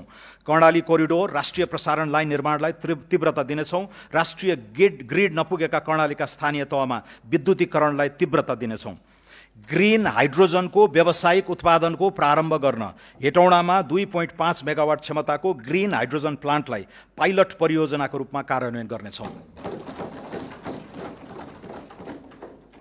सुक्खायामको पिक आवरमा हुने विद्युत अभावलाई सम्बोधन गर्न काठमाडौँ उपत्यकामा 100 मेगावाटको ब्याट्री एनर्जी स्टोरेज प्रणालीको कार्यक्रम प्रारम्भ गर्नेछौँ। ग्रिन हाइड्रोजन उत्पादन कार्यलाई अगाडि बढाउन आवश्यक बजेटको व्यवस्था गरेको छु। ऊर्जा उत्पादन, प्रसारण र वितरण लाइन निर्माणका लागि रु 85 अर्ब 54 करोड विनियोजन गरेको छु। सिंचाई आगामी आर्थिक वर्ष थप 15,800 हेक्टर खेतीयोग्य जमिनमा सिंचाई सुविधा पुर्याउनेछौँ। यसबाट खेतीयोग्य सिंचित जमिनको अनुपात 64% पुग्नेछ। नदी नियन्त्रणतर्फ 70 किलोमिटर तटबन्ध निर्माण र 210 हेक्टर जग्गा उकास गर्नेछौँ। बबई सिंचाई आयोजना अन्तर्गत आगामी आर्थिक वर्ष 1066 हेक्टर जमिनमा सिंचाईको सुविधा पुर्याउनेछौँ। राजापुर सिंचाई आयोजनाको पुनर्स्थापनाको कार्य अगाडि बढाइनेछ। भेरी बबई डाइभर्सन आयोजनाको हेडवर्क्स निर्माण कार्य सम्पन्न गर्नेछौँ। यी आयोजनाका लागि रु 5 अर्ब 63 करोड विनियोजन गरेको छु। सिक्टा सिंचाई आयोजना अन्तर्गत बाँके पूर्व र पश्चिमतर्फ 5000 हेक्टर जमिनमा थप सिंचाई सुविधा पुर्याउनेछौँ। यसका लागि रु 2 अर्ब 55 करोड विनियोजन गरेको छु। सुनकोशी मरिन डाइभर्जन आयोजनाको बाँध र विद्युत गृह निर्माणको लागि पुनः ठेक्का लगाई 4 वर्षभित्र सम्पन्न गर्ने गरी निर्माण कार्य सुरु गर्नेछौँ। यस वर्ष यसका लागि 2 अर्ब 98 करोड विनियोजन गरेको छु। बागमती सिंचाई आयोजनाको स्तरोन्नति गरी सुनकोशी मरिन डाइभर्जन आयोजनाबाट थप हुने पानीको उपयोगबाट बारा, रौतहट, सर्लाही, महोत्तरी र धनुषा जिल्लाका 1,22,000 हेक्टर खेतीयोग्य जमिनमा सिंचाई सुविधा विस्तार गर्न रु 53 करोड विनियोजन गरेको छु। महाकाली सिंचाई आयोजनाको कमान्ड क्षेत्र विस्तार गर्नेछौँ। रानी जमरा कुलरिया आयोजनाको लम्की खण्डको पूर्वाधार विकास गर्नेछौँ। बृहत दाङ उपत्यका सिंचाई आयोजना र प्रगन्ना बड्कापथ सिंचाई आयोजनाबाट 2380 हेक्टर जमिनमा थप सिंचाई उपलब्ध गराउन रु 1 अर्ब 21 करोड विनियोजन गरेको छु। नौमुरे बहुउद्देश्य सिंचाई आयोजनाबाट कपिल वस्तुमा सिंचाई गर्ने गरी आवश्यक पूर्व तयारी सम्पन्न गर्नेछौँ। बाढगङ्गा सिंचाई आयोजनाको पुनर्स्थापना र मर्मत सम्भार गर्नेछौँ।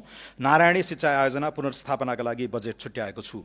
सुनसरी मोरङ, चन्द्रनहर, कमला, नारायणी गण्डक, कोशी पम्प लगायतका सिंचाई प्रणालीको मर्मत सम्भार तथा पुनर्स्थापनाका लागि रु 44 करोड विनियोजन गरेको छु। सतह सिंचाइको सेवा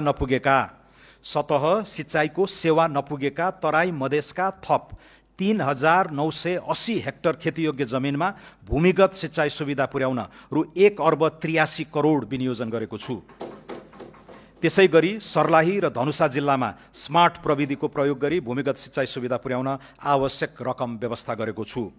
पहाडी तथा हिमाली क्षेत्रका कृषियोग्य टारहरूमा लिफ्ट सिंचाई प्रणाली मार्फत भरपर्दो सिंचाई सुविधा उपलब्ध गराउन रु 80 करोड विनियोजन गरेको छु। पहाडका टारहरूमा लिफ्ट सिंचाई आयोजनाबाट आगामी वर्ष 2230 हेक्टर जमिनमा थप सिंचाई सुविधा विस्तार गर्नेछौँ। महाकाली, कर्णाली, नारायणी, कोशी लगायतका ठूला तथा मझौला नदीहरूको व्यवस्थापन कार्यका लागि रकम विनियोजन गरेको छु। सूचना तथा सञ्चार दूरसञ्चार प्राधिकरण विधेयक संसदमा पेश गर्नेछौँ। नवीनतम प्रविधिको प्रयोगलाई तीव्रता दिँदै गुणस्तरीय दूरसञ्चार सेवाको पहुँच बढाउनेछौँ।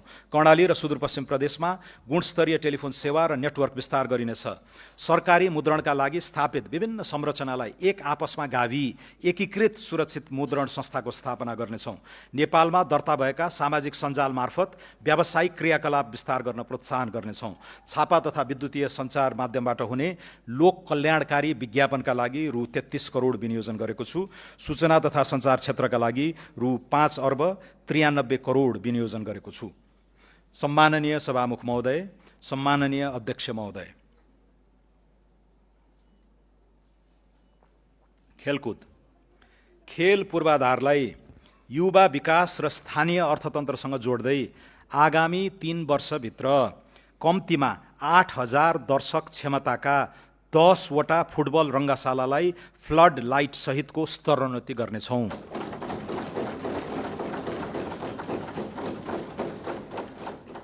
प्रमुख 8 सहरमा 5 वर्षभित्र आधुनिक क्रिकेट रङ्गशाला निर्माण गर्नेछौँ। विराटनगर, लाहान, काठमाडौँ, पोखरा, बुटवल, सुर्खेत र धनगढीको फाप्लामा कम्तीमा 2000 क्षमताका इन्डोर मल्टिपर्पज स्टेडियम आगामी 3 वर्षभित्र निर्माण गर्नेछौँ।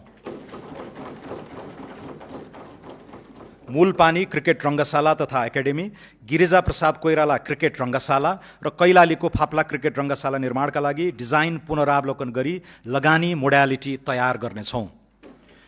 खेलकुदमा विशेष रुचि र क्षमता भएका विद्यार्थीलाई विद्यालयको आधारभूत तहदेखि छनौट गरी आवासीय सुविधासहित तालिम दिने व्यवस्था मिलाउनेछौँ। अन्तर्राष्ट्रिय पदक जित्ने खेलाडीलाई अवकाशपछि सम्मानजनक जीवन जिउन सक्ने गरी आजीवन निशुल्क स्वास्थ्य उपचारको व्यवस्था गर्नेछौँ।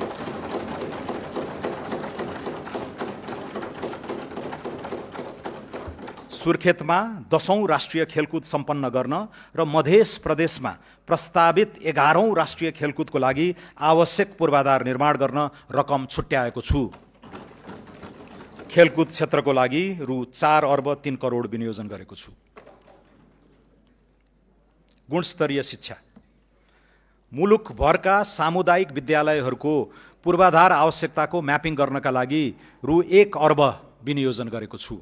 सुदूरपश्चिम प्रदेशको गेटा स्थित शहीद दशरथ चन्द स्वास्थ्य विज्ञान विश्वविद्यालयमा शैक्षिक सत्र 83-84 देखि MBBS लगायत चिकित्सा शिक्षाका 4वटा विधामा कार्यक्रम सञ्चालन गर्नेछौँ।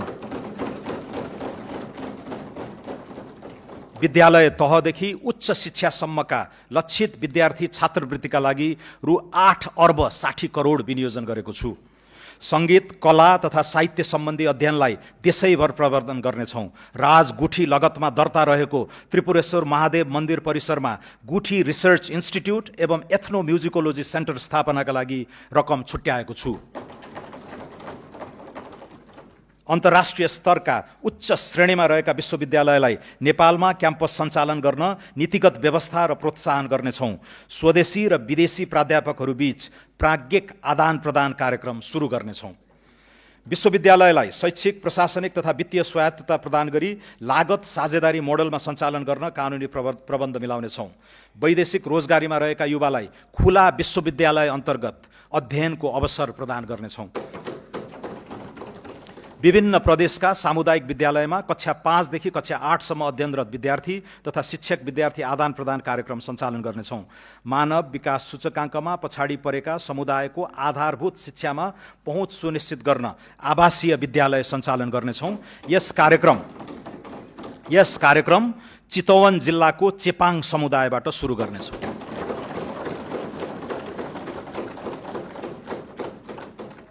शिक्षा क्षेत्रका लागि 218 अर्ब 30 करोड विनियोजन गरेको छु।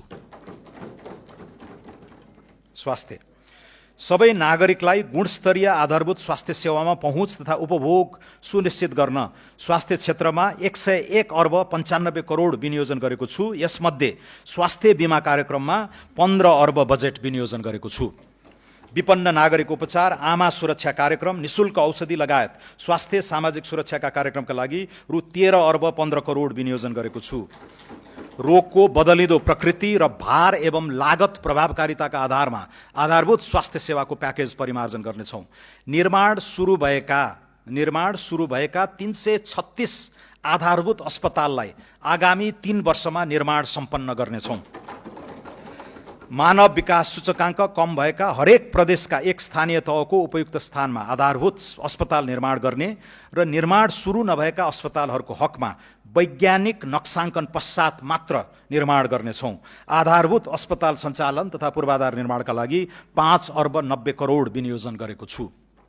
स्वास्थ्य संस्था तथा सेवाको गुणस्तर मापन, प्रमाणीकरण र प्रत्यायनका लागि राष्ट्रिय स्वास्थ्य प्रत्यायन प्राधिकरण स्थापना गर्नेछौँ। कर्णाली र सुदूरपश्चिम लगायतका दुर्गम क्षेत्रमा टेलिमेडिसिन सेवा विस्तार तथा भिडियो कन्सल्टेसन मार्फत विशेषज्ञ स्वास्थ्य सेवा सुनिश्चित गर्नेछौँ। सङ्घीय विशिष्टीकृत अस्पतालमा जलन उपचार युनिटको स्थापना गर्नेछौँ। जलनको सघन उपचारको लागि वीर अस्पताल र कीर्तिपुर अस्पतालको क्षमता विकास गर्नेछौँ। मध्य प्रदेशमा मृगौला रोग उपचार केन्द्र र ट्रमा सेन्टर निर्माण सुरु गर्नेछौँ। बालबालिकामा हुने क्यान्सर रोगको सरकारी अस्पतालमा निशुल्क उपचार हुने व्यवस्था मिलाएको छु।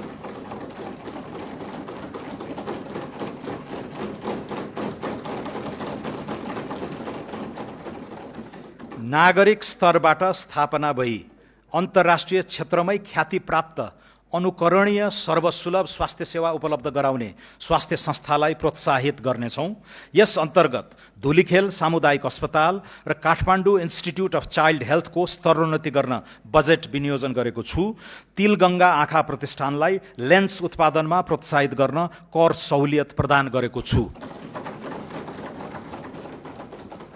हाई अल्टिट्युड सिकनेस उपचार सेवा विस्तार गर्नेछौँ।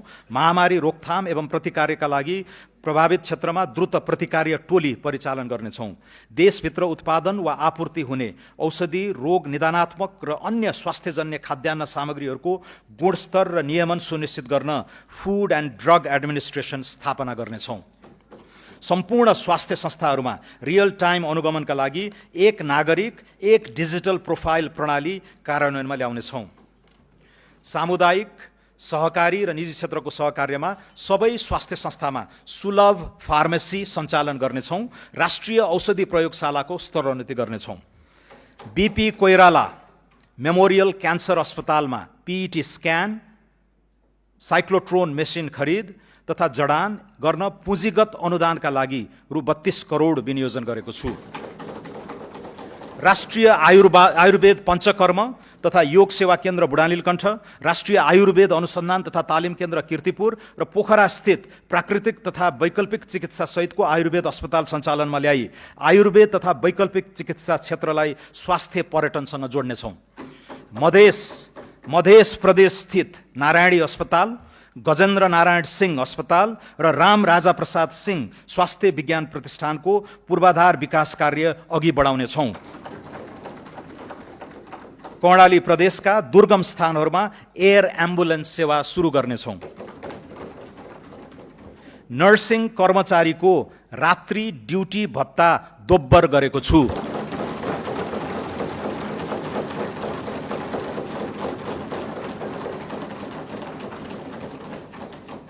महिला स्वास्थ्य स्वयंसेविकालाई प्रदान गरिँदै आएको यातायात खर्चमा 50% वृद्धि गरेको छु।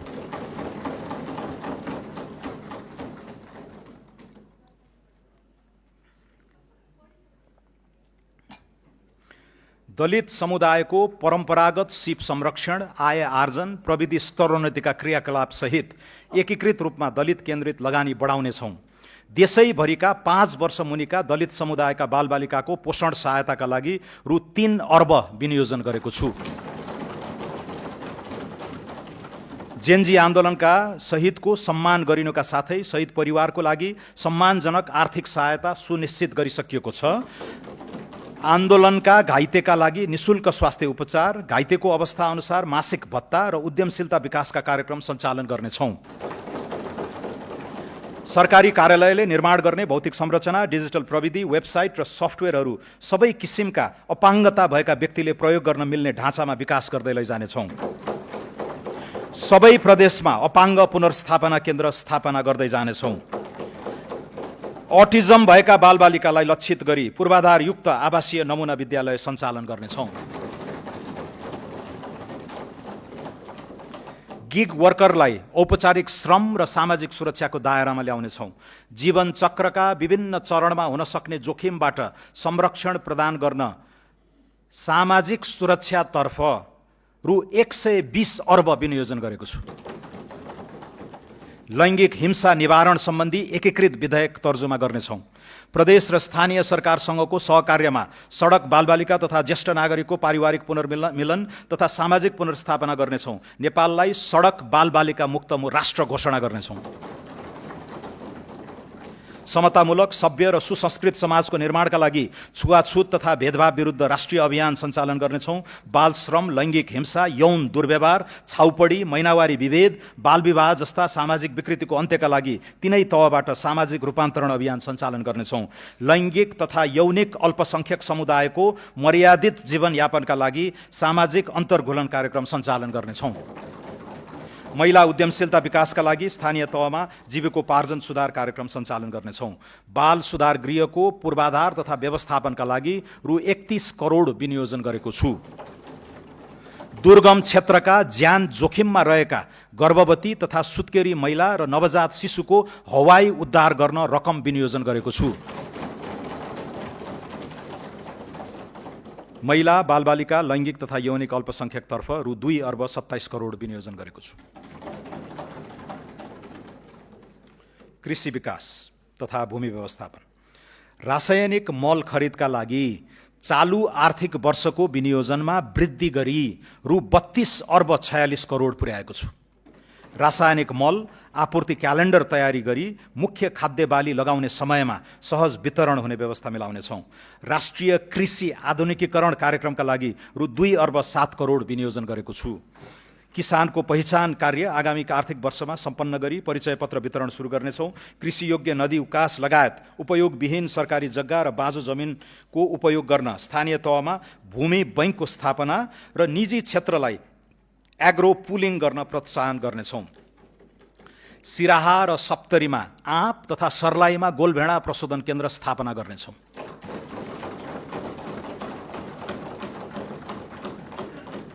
कर्णालीमा स्याउ ओखर लगायतको फलफुलको जोन सञ्चालन गर्ने र चिस्यान केन्द्र स्थापना कार्य अगाडि बढाउनेछौँ। उपयोग नभएको खेतीयोग्य व्यक्तिगत जमिनलाई व्यावसायिक कृषि कम्पनीको सेयरमा परिणत गरी कृषि तथा पशुपालन फर्म सञ्चालन गर्न प्रोत्साहित गर्नेछौँ। प्राङ्गारिक मल र हरियो मल प्रवर्धन गर्न स्थानीय तहलाई सशर्त अनुदान हस्तान्तरण गर्न रु 36 करोड विनियोजन गरेको छु। नेपाल विद्युत प्राधिकरण र निजी क्षेत्रको सहकार्यमा कम्पनी मोडलमा ग्रिन युरिया मल उद्योग सञ्चालन गर्न दिनेछौँ। निजी क्षेत्रबाट ग्रिन युरिया उत्पादन प्रवर्धन गर्न खरिद ग्यारेन्टी सम्झौता गरी सहुलियत दरमा विद्युत उपलब्ध गराउने व्यवस्था मिलाउनेछौँ। कृषि बिमाको प्रिमियममा दिइने अनुदान सहुलियतका लागि रु 2 अर्ब 19 करोड विनियोजन गरेको छु। किसानलाई वित्तीय पहुँच प्रदान गर्न र नगद प्रवाह व्यवस्थापन गर्न कृषि उपज भण्डारणको प्रमाणीकरणका आधारमा वेयरहाउस रिसिट फाइनान्सिङ गर्ने व्यवस्था मिलाउनेछौँ। पशु पन्छीमा लाग्ने रोग तथा महामारी नियन्त्रणका लागि आवश्यक पर्ने खोप निजी क्षेत्र समेतको सहभागितामा स्वदेशमै उत्पादन गर्नेछौँ। खोरेत लगायतका रोग नियन्त्रण गर्न रु 24 करोड विनियोजन गरेको छु। हुम्लाको हिल्सा स्थित सीमा नाकामा पशु क्वारेन्टिन स्थापना गर्नेछौँ। 35 वटा नगरपालिकाबाट जग्गा प्रशासन सम्बन्धी एकीकृत सेवा सुरुवात गर्नेछौँ। घर जग्गा खरिद बिक्रीलाई सहज बनाउन जग्गा धनी सङ्केत नम्बर जारी गरी घर जग्गा रोक्का फुकुवा खरिद बिक्री र राजस्व भुक्तानी अनलाइन प्रणालीबाट गर्नेछौँ। भूमिहीन दलित, भूमिहीन सुकुम्बासी र अव्यवस्थित बसोबासीको व्यवस्थापन गर्ने कार्य आगामी आर्थिक वर्षभित्रै सम्पन्न गर्ने व्यवस्था मिलाउनेछौँ।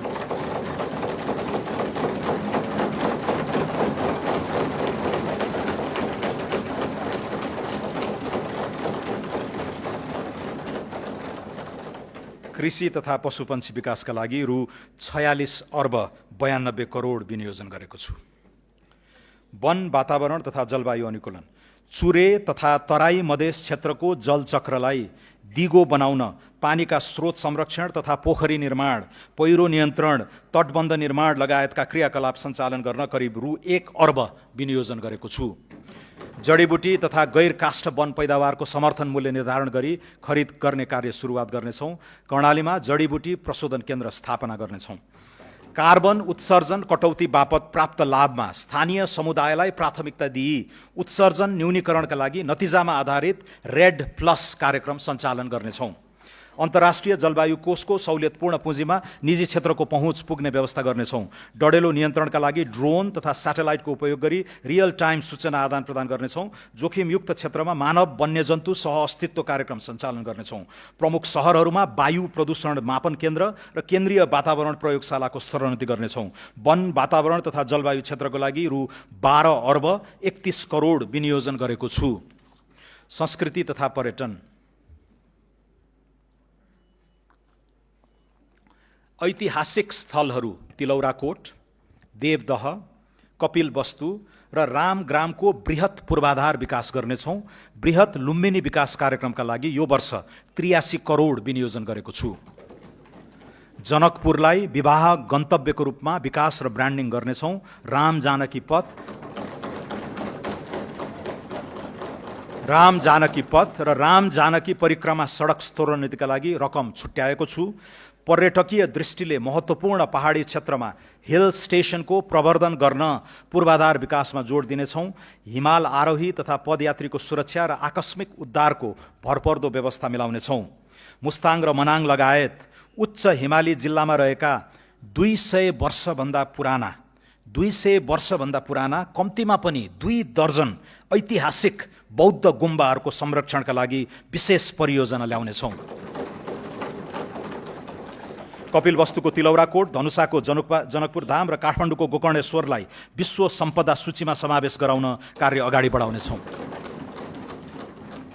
खप्तड बडीमालिका शुक्लाफाटा, काँक्रेबिहार पञ्चकोशी रारा, ठाकुरद्वार स्वर्गद्वारी रुरु क्षेत्र, देवघाट मुक्तिनाथ तिलिचो, कालिन्चोक जुगल गोसाईकुण्ड, सखडा धनुषाधाम गढीमाई, हलेसी चतरा पाथिभरा प्रादेशिक पर्यटकीय कोरिडोरको प्रवर्धन गर्नेछौँ। ग्रेट हिमालयन ट्रेल लगायत अन्य पदमार्गलाई रणनीतिक पदमार्गका रूपमा विकास गर्नेछौँ।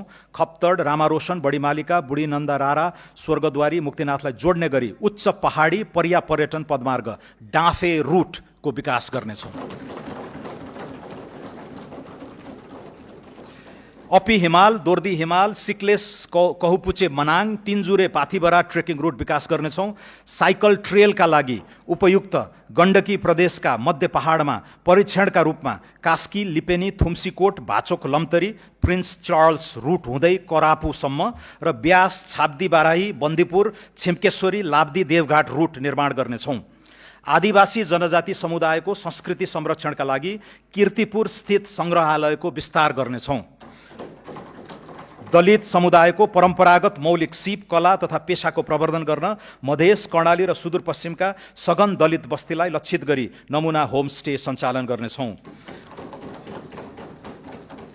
6000 मिटरभन्दा बढी उचाइ भएका र हालसम्म नामकरण नगरिएका हिमाललाई मौलिक नामकरण गरी आरोहणका लागि विशिष्ट बजारीकरण गर्नेछौँ। नागरिक उड्डयन त्रिभुवन अन्तर्राष्ट्रिय विमानस्थलको स्तरोन्नतिका लागि रु 1 अर्ब 53 करोड विनियोजन गरेको छु। निजगढ अन्तर्राष्ट्रिय विमानस्थलको निर्माण मोडालिटी 6 महिनाभित्र यकिन गर्नेछौँ। गौतम बुद्ध र पोखरा क्षेत्रीय अन्तर्राष्ट्रिय विमानस्थल सञ्चालनको व्यवस्थापनमा निजी क्षेत्रसँग सहकार्य गर्नेछौँ। भरतपुर विमानस्थललाई विस्तार गरी रात्रिकालीन उडान सञ्चालन गर्नेछौँ। प्रदेश सरकारसँगको सहकार्यमा सुर्खेत विमानस्थल विस्तार गर्नेछौँ। मुगुको ताल्चा र दाङको टरी गाउँ विमानस्थल स्तरोन्नति गर्नेछौँ। संस्कृति तथा पर्यटन क्षेत्रका लागि रु 7 अर्ब 34 करोड र नागरिक उड्डयन क्षेत्रका लागि रु 2 अर्ब 93 करोड विनियोजन गरेको छु। श्रम तथा वैदेशिक रोजगार रिभर्स प्रवासनलाई प्रोत्साहन गर्दै विप्रेषणलाई उपभोगबाट उत्पादनशील प्रयोजनमा रूपान्तरण गर्न विप्रेषण लगानी मिलान कोष सञ्चालन गर्नेछौँ। वैदेशिक रोजगारीबाट फर्किएकाको ज्ञान, सिप र दक्षताको सदुपयोग गर्न रिटर्नी माइग्रेन्ट कार्यक्रम कार्यान्वयन गर्नेछौँ। युवाहरूलाई विभिन्न विषयगत छोटो अवधिका र कार्यस्थलमा आधारित तालिम सञ्चालन गरी सिपयुक्त बनाउनेछौँ। वैदेशिक रोजगारीलाई थप सुरक्षित एवं मर्यादित बनाउन श्रम सम्झौताको पुनरावलोकन तथा नयाँ गन्तव्य मुलुकसँग थप सम्झौता गर्नेछौँ। विदेशमा अलपत्र परेका नेपाली नागरिकलाई उद्धार गर्न र मृत्यु भएका श्रमिकको शव सहज रूपमा स्वदेश ल्याउने प्रबन्ध मिलाउन आवश्यक बजेट विनियोजन गरेको छु। सिप सिकेर मात्र वैदेशिक रोजगारीमा जाने व्यवस्था मिलाउनेछौँ। बिना धितो ऋण र किस्ताबन्दीमा रोजगारदाताबाट भुक्तानीको व्यवस्था गरी वैदेशिक रोजगारीलाई मर्यादित, पारदर्शी र स्वचालित बनाउनेछौँ। वैदेशिक रोजगारीमा जाँदा शून्य लागतलाई प्रोत्साहन गर्दै सेवा शुल्कलाई श्रमिक मैत्री बनाउनेछौँ। औपचारिक च्यानलबाट भित्रिने रेमिटेन्सलाई थप प्रोत्साहित गर्न रेमिटेन्स आप्रवाहको हरेक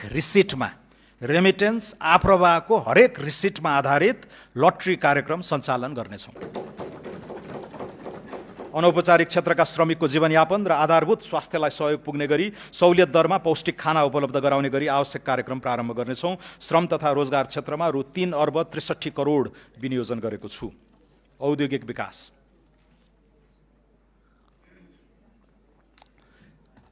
निर्यातको सम्भावना भएका कृषि प्रशोधन, पर्यटन सेवा, हलुका उत्पादन लगायतका श्रम प्रधान उद्योगको विकास तथा विस्तारका लागि नमुना स्वरूप रोजगार आबद्ध उत्पादन क्षेत्र इम्प्लोइमेन्ट लिङ्क्ड प्रोडक्सन जोन सञ्चालन गर्नेछौँ।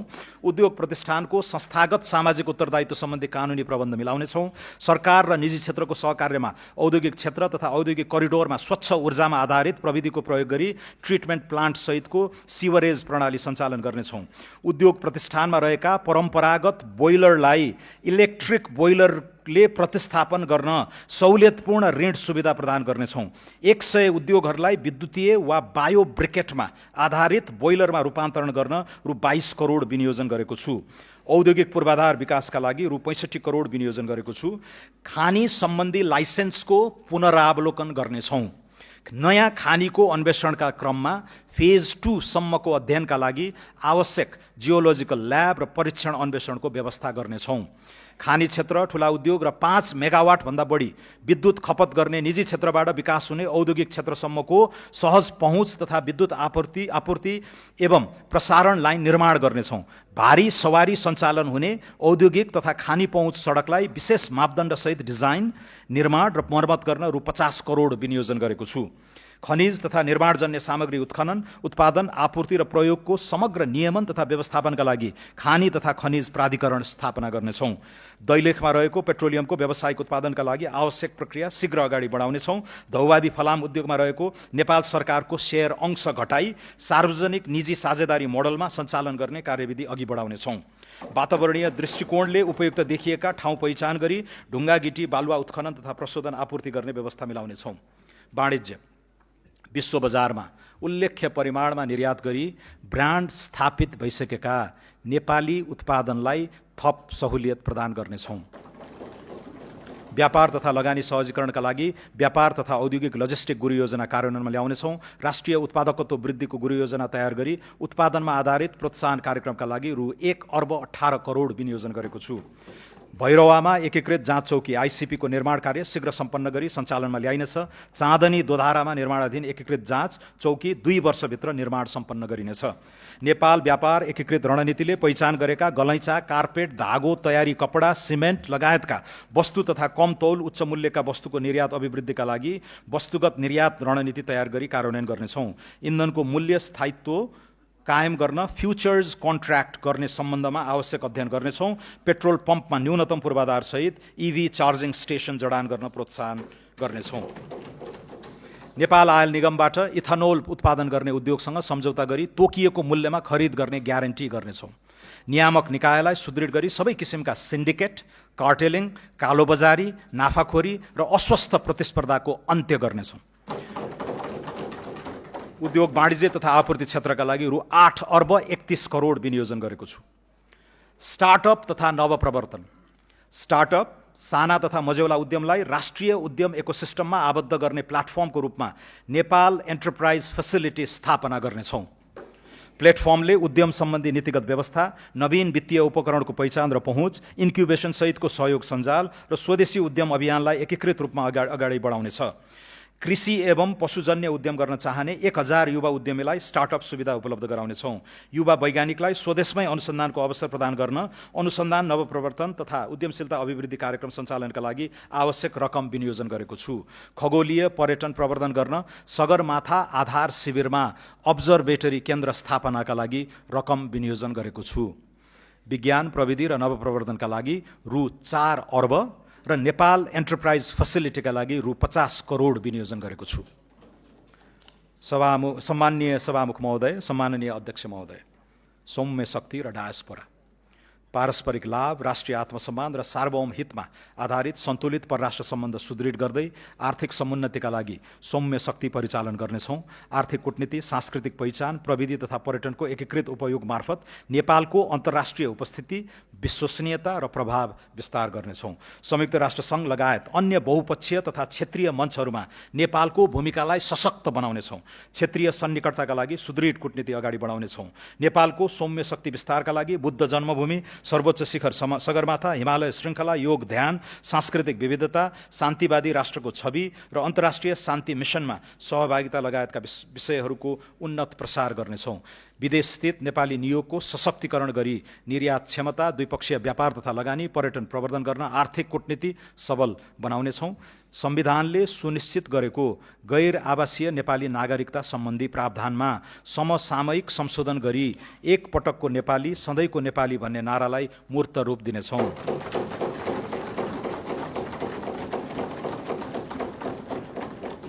गैर आवासीय नेपालीलाई सबै किसिमका आर्थिक, सामाजिक तथा सांस्कृतिक अधिकार प्रदान गरी राष्ट्र निर्माणको मूल अभियानमा समावेश गर्नेछौँ। बैंकिङ क्षेत्र, बैंक तथा वित्तीय संस्था सम्बन्धी ऐन, बैंकिङ कसुर तथा सजाय ऐनमा समयानुकूल संशोधन गर्नेछौँ। विपन्न तथा साना किसानका लागि कर्जा तथा पशुधन कार्यक्रम साना किसान विकास लघुवित्त वित्तीय संस्था मार्फत सञ्चालन गर्न रकम विनियोजन गरेको छु। बैंक तथा वित्तीय संस्थामा रहेको निष्क्रिय कोषमा रहेको रकम हकवालाले दाबी गरेको बखत उपलब्ध हुने सुनिश्चित गरी तोकिएको कानुनी प्रक्रियाका आधारमा उत्पादनमूलक कार्यमा परिचालन गर्नेछौँ। वाणिज्य बैंक तथा भुक्तानी सम्बन्धी काम गर्ने संस्थाले अन्तर्राष्ट्रिय भुक्तानी नेटवर्कसँग सम्झौता गर्न सक्ने गरी राष्ट्रिय तथा अन्तर्राष्ट्रिय पेमेन्ट एग्रिगेटर तथा नेशनल पेमेन्ट स्विचलाई प्रभावकारी बनाउनेछौँ। पेमेन्ट एग्रिगेटरको नियमनको लागि कानुनी र संस्थागत व्यवस्था गर्नेछौँ। सहुलियतपूर्ण कर्जाको प्रभावकारिता अभिवृद्धि गर्ने गरी तेस्रो पक्षबाट कर्जाको गुणस्तर मूल्याङ्कन गराउनेछौँ। जेनजी आन्दोलनका शहीद परिवार तथा घाइतेलाई समेत यस कार्यक्रमको लाभग्राहीको रूपमा सहभागी गराउनेछौँ। विद्युत खपत बढाउन र प्रदूषण नियन्त्रण गर्न घरायसी प्रयोजनको लागि washing machine, refrigerator, vacuum cleaner जस्ता विद्युतीय उपकरण समेत हायर पर्चेसमा खरिद बिक्री गर्न सकिने व्यवस्था मिलाउनेछौँ। बीमा, धितोपत्र तथा सहकारी, नेपाली बीमा कम्पनीबाट जारी हुने बीमाङ्कको कम्तीमा 20% नेपाल पुनर्बीमा कम्पनीबाट गराउनुपर्ने व्यवस्था मिलाउनेछौँ।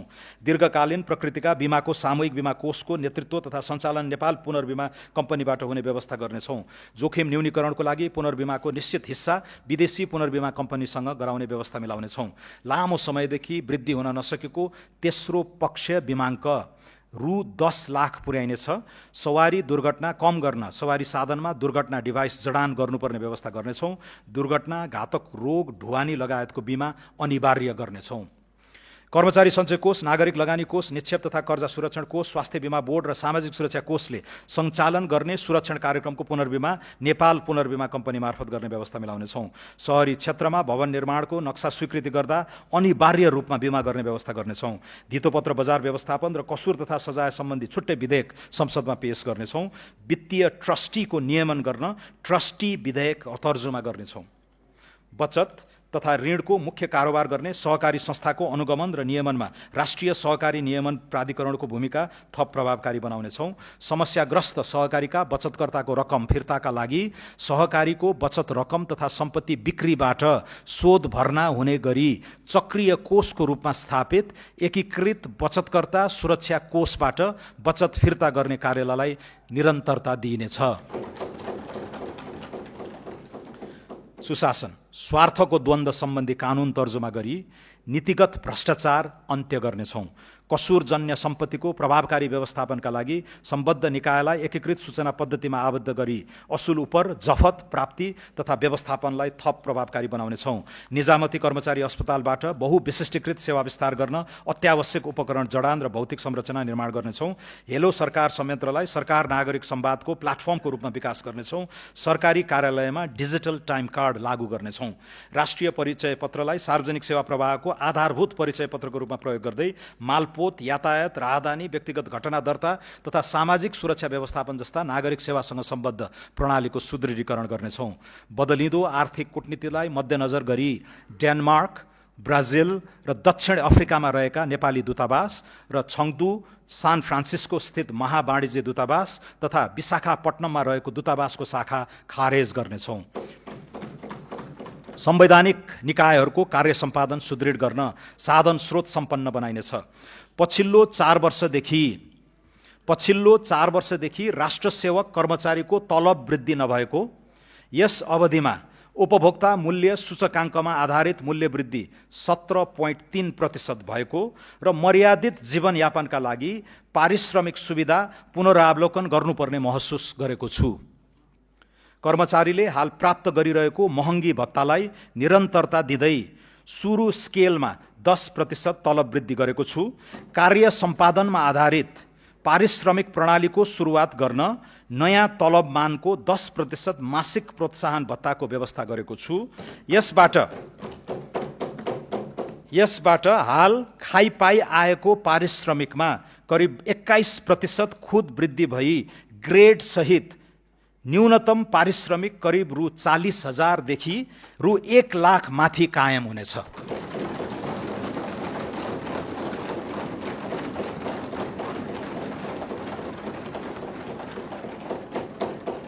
नयाँ तलब स्केल सम्बत 2083 साउन 1 गतेदेखि लागू हुनेछ। कानुनी शासन र राष्ट्रिय सुरक्षा। न्याय प्रणालीलाई छरितो र प्रभावकारी बनाउन सूचना प्रविधिको अधिकतम उपयोग गरी विद्युतीय अदालत व्यवस्थापन प्रणाली विस्तार गर्नेछौँ। विपन्न तथा दूरदराज क्षेत्रका नागरिकका लागि निशुल्क कानुनी सहायता कार्यक्रम सञ्चालन गर्नेछौँ। शान्ति प्रक्रिया तथा सङ्क्रमणकालीन न्याय सम्बन्धी बाँकी कामलाई यथाशीघ्र निष्कर्षमा पुर्याइनेछ। राष्ट्रिय सुरक्षा नीति 2075 को पुनरावलोकन गर्नेछौँ। नेपाली सेनाका जवानहरूको आवास स्तरोन्नति कार्यक्रमलाई निरन्तरता दिँदै रु 2 अर्ब विनियोजन गरेको छु। ऐतिहासिक गढी र किल्ला संरक्षण गरी पर्यटनसँग आबद्ध गर्नेछौँ। नेपाल प्रहरीको अनुसन्धान र अभियोजन प्रक्रियालाई प्रभावकारी बनाउन प्रविधिको प्रयोगमा जोड दिनेछौँ। विधि विज्ञान प्रयोगशाला, अनुसन्धानमा कृत्रिम बुद्धिमत्ताको प्रयोग तथा भौतिक पूर्वाधार विकासमा लगानी वृद्धि गर्नेछौँ। नेपाल प्रहरी र सशस्त्र प्रहरीको अवकाशको सेवा अवधि र निवृत्त भरण सुरु हुने अवधिका बीचमा रहेको विद्यमान अन्तर पुनरावलोकन गर्ने विषयमा अध्ययन गर्नेछौँ। सशस्त्र प्रहरी बल नेपाललाई अन्तर्राष्ट्रिय सीमा सुरक्षाको डेडिकेटेड व्यावसायिक फोर्सको रूपमा विकास गर्नेछौँ। कारागारको सुदृढीकरण, क्षमता विस्तार तथा खुला कारागारको अवधारणा कार्यान्वयन गरी सुधार गृहका रूपमा रूपान्तरण गर्दै लगिनेछ। विपद प्रतिकार्यमा संलग्न जनशक्ति र स्वयंसेवकको क्षमता विकास गर्नेछौँ। विपद पश्चातको क्षतिपूर्ति, राहत र पुनर्निर्माणका लागि बीमा लगायतका जोखिम हस्तान्तरणका उपकरणहरूको विस्तार गर्नेछौँ। सङ्घ, प्रदेश र स्थानीय तहबीचको अधिकार, जिम्मेवारी र कार्य सम्पादनको दोहोरोपना हटाउन कार्य विस्तृतीकरणको पुनरावलोकन गर्नेछौँ। 3 तहबीच विद्यमान दोहोरो करको विवादलाई क्षेत्राधिकारको स्पष्टता र कानुनी सुधार मार्फत समाधान गर्नेछौँ। सङ्घीयता सुदृढीकरण र स्थानीय सेवा सुधारका लागि शासकीय नवप्रवर्तन चुनौती फन्ड स्थापना गर्नेछौँ। सम्माननीय सभामुख महोदय, सम्माननीय अध्यक्ष महोदय, अब म माथि उल्लेखित क्षेत्रगत नीति र कार्यक्रम कार्यान्वयनका लागि विनियोजन र स्रोत व्यवस्थापनको अनुमान प्रस्तुत गर्दछु। आगामी आर्थिक वर्षका लागि कुल खर्च रु 2124 अर्ब 34 करोड विनियोजन गरेको छु। कुल विनियोजन मध्ये चालुतर्फ रु 1270 अर्ब 58 करोड अर्थात् कुल विनियोजनको 59.8%, पुँजीगततर्फ रु 431 अर्ब 10 करोड अर्थात् 20.3%, वित्तीय व्यवस्थातर्फ रु 422 अर्ब 64 करोड अर्थात् 19.9% रहेको छ। यो खर्च अनुमान चालु वर्षको संशोधित अनुमानको तुलनामा 25%ले बढी हो। आगामी आर्थिक वर्षका लागि अनुमान गरिएको खर्च बेहोर्ने स्रोतमध्ये राजस्वबाट रु 1405 अर्ब 31 करोड र वैदेशिक अनुदानबाट रु 61 अर्ब 74 करोड बेहोर्दा रु 657 अर्ब 29 करोड न्यून हुन जान्छ। सो न्यून पूर्ति गर्न वैदेशिक ऋणबाट रु 247 अर्ब 28 करोड परिचालन गर्नेछौँ। राजस्व र वैदेशिक सहायता परिचालनबाट न्यून हुने रु 410 अर्ब आन्तरिक ऋणबाट परिचालन गर्नेछौँ। आगामी आर्थिक वर्ष रु 245 अर्ब 89 करोड आन्तरिक ऋणको सावा भुक्तानी हुने हुँदा खुद रु 164 अर्ब 11 करोड मात्र आन्तरिक ऋण परिचालन हुनेछ। अब नेपालको संविधानको धारा 60 अनुसार वित्तीय हस्तान्तरण सम्बन्धी विवरण पेश गर्दछु। राष्ट्रिय प्राकृतिक स्रोत तथा वित्त आयोगको सिफारिस अनुसार आगामी आर्थिक वर्ष 83-84 मा प्रदेशका लागि रु 61 अर्ब 50 करोड र स्थानीय तहका लागि रु 90 अर्ब 20 करोड वित्तीय समानीकरण अनुदान उपलब्ध गराउने व्यवस्था गरेको छु। प्रदेश र स्थानीय तहमा पूर्वाधार आयोजना कार्यान्वयन गर्ने क्रमशः रु 4 अर्ब 60 करोड र रु 8,93 करोड समपूरक अनुदान उपलब्ध गराएको छु। साथै प्रदेश र स्थानीय तहमा क्रमशः रु 3,82 करोड र रु 9,40 करोड विशेष अनुदान छुट्याएको छु। सङ्घीय सरकारका आयोजना कार्यान्वयनका लागि प्रदेश र स्थानीय तहमा क्रमशः रु 39,72 करोड र रु 206,08 करोड सशर्त अनुदान विनियोजन गरेको छु। प्रदेश र स्थानीय तहलाई राजस्व बाँडफाँडबाट कुल रु 175 अर्ब हस्तान्तरण हुने अनुमान छ। आगामी आर्थिक वर्षमा राजस्व बाँडफाँड रोयल्टी समेतबाट र वित्तीय हस्तान्तरण गरी प्रदेश र स्थानीय तहमा रु 600 अर्बभन्दा बढी परिचालन हुने प्रक्षेपण गरेको छु। सम्माननीय सभामुख महोदय, सम्माननीय अध्यक्ष महोदय, अब म आर्थिक वर्ष 83-84 को राजस्व नीति तथा कार्यक्रम प्रस्तुत गर्दछु। व्यवसाय मैत्री कर नीति, सरल एवं स्पष्ट कर कानुन, स्वैच्छिक कर सहभागिता र चुस्त कर प्रशासनको विकास गरी आर्थिक क्रियाकलाप विस्तार गर्न दिआएका उद्देश्य लिएको छु। सबै आर्थिक कारोबारलाई डिजिटल माध्यममा जोड्दै औपचारिक अर्थतन्त्रको विकास गर्ने, स्वचालित प्रविधि मैत्री सदाचारयुक्त र उत्प्रेरित कर प्रशासनको विकास गर्ने, स्वैच्छिक कर सहभागिताको माध्यमबाट राजस्व अभिवृद्धि गर्ने, लागत परिपूरण र तिर्न सक्ने क्षमताको आधारमा गैर कर राजस्व परिचालन गर्ने, लगानी प्रोत्साहन र संरक्षण, सूचना प्रविधि उद्योगलाई राष्ट्रको नयाँ आर्थिक इन्जिनका रूपमा अगाडि बढाउन यस्ता सेवाको निर्यातबाट आर्जित आयमा 50% कर छुट दिएको छु। सूचना प्रविधि क्षेत्रमा कार्यरत जनशक्तिले प्राप्त गर्ने स्वेट इक्विटीको रकमलाई कर योग्य आय गणनामा 100% छुट हुने व्यवस्था मिलाएको छु। नेपालभित्र पैठारी हुने केही वस्तुमा आन्तरिक उत्पादन प्रवर्धन शुल्क डोमेस्टिक प्रोडक्ट प्रमोसन फी लगाएको छु। नाफा नकमाउने गरी स्थापना भएका मित्र राष्ट्रको पूर्ण स्वामित्वका विकास वित्त संस्थाले नेपालमा ऋण लगानी गरी आर्जन गरेको ब्याजमा आयकर नलाग्ने व्यवस्था गरेको छु। महानगरपालिका र उपमहानगरपालिका बाहेकका क्षेत्रमा नयाँ चलचित्र हल स्थापना गर्नेलाई सुरुको 10 वर्षसम्म पूर्ण रूपमा आयकर छुट दिने व्यवस्था मिलाएको छु। परिवर्तित सन्दर्भमा दक्षिण एसियाली व्यापार सम्झौता साफ्टाको संवेदनशील सूचीलाई पुनरावलोकन गर्नेछौँ। स्वैच्छिक अनुपालन र करको दायरा विस्तार, दुर्गम क्षेत्रमा शिक्षा तथा स्वास्थ्य पूर्वाधार निर्माण र सेवा विस्तारमा सघाउ पुर्याउन निजी क्षेत्रले प्रदान गर्ने शिक्षा तथा स्वास्थ्य सेवामा न्यूनतम दरमा समता शुल्क लगाउने व्यवस्था गरेको छु। अन्तिम तहको उपभोक्तालाई बिक्री गरिने मासिक 50 युनिटभन्दा बढीको विद्युत खपतमा सहुलियत दरमा मूल्य अभिवृद्धि कर लगाउने व्यवस्था गरेको छु। इलेक्ट्रिक सवारी साधनमा पिक पावर क्षमताको आधारमा लाग्दै आएको भन्सार महसुललाई मूल्यगत आधारमा लगाउने व्यवस्था गरेको छु। यस्ता सवारी साधनको स्वदेशमा उत्पादन, चार्जिङ स्टेसन निर्माण, ब्याट्रीको व्यवस्थापनका लागि पैठारू बिन्दुमा स्वच्छ पूर्वाधार लगानी शुल्क लगाएको छु। Clean infrastructure investment fee, Nepali ब्रान्डका मदिराको निकासी प्रवर्धन गर्न गुणस्तरीय स्पिरिट उत्पादन तथा म्याचुरेसन कार्यलाई प्रोत्साहित गरिनेछ। आगामी आर्थिक वर्षदेखि माइक्रो ब्रुअरीलाई समेत मदिरा उद्योगको रूपमा दर्ता गरी अन्तशुल्कको दायरामा ल्याउने व्यवस्था मिलाएको छु। सुरोटमा करिब 10% र मदिरा तथा बियरमा लाग्ने अन्तशुल्कमा वृद्धि गरेको छु। गैर कर राजस्व परिचालनलाई प्रभावकारी बनाउन छाता कानुन ल्याउनेछौँ। राजस्व प्रशासनमा आधुनिकीकरण, राजस्व अनुसन्धान विभाग खारेज गरी यसले गर्दै आएका कार्य विषयगत निकाय मार्फत सम्पादन हुने व्यवस्था मिलाउनेछौँ। वार्षिक रु 10 करोड भन्दा माथि कारोबार गरी विद्युतीय बिजक जारी गर्ने सबै व्यवसायलाई अनिवार्य रूपमा केन्द्रीय बिजक अनुगमन प्रणालीमा आबद्ध गर्नेछौँ। साना व्यवसायीलाई विद्युतीय माध्यमबाट भुक्तानी लिन प्रोत्साहन गर्नेछौँ। कर परीक्षण गर्नुपर्ने अवधि 3 वर्ष कायम गरेको छु। जोखिममा आधारित कर अनुसन्धान तथा परीक्षणका लागि कृत्रिम बुद्धिमत्ता सहितको असेसमेन्ट पद्धतिको विकास गर्नेछौँ। डिजिटल अन्तशुल्क टिकटको सुरुवात गर्ने व्यवस्था मिलाएको छु। अन्तशुल्क चुहावट नियन्त्रण गर्न विद्युतीय ट्र्याक एन्ड ट्रेस प्रणालीको सुरुवात गर्नेछौँ। भौतिक नियन्त्रणमा आधारित अन्तशुल्क प्रशासनलाई जोखिमको आधारमा क्रमशः स्वयं निष्कासन प्रणालीमा रूपान्तरण गर्ने व्यवस्था मिलाइनेछ। पेपरलेस, फेसलेस र कन्ट्याक्टलेस राजस्व प्रशासनको विकास गर्नेछौँ।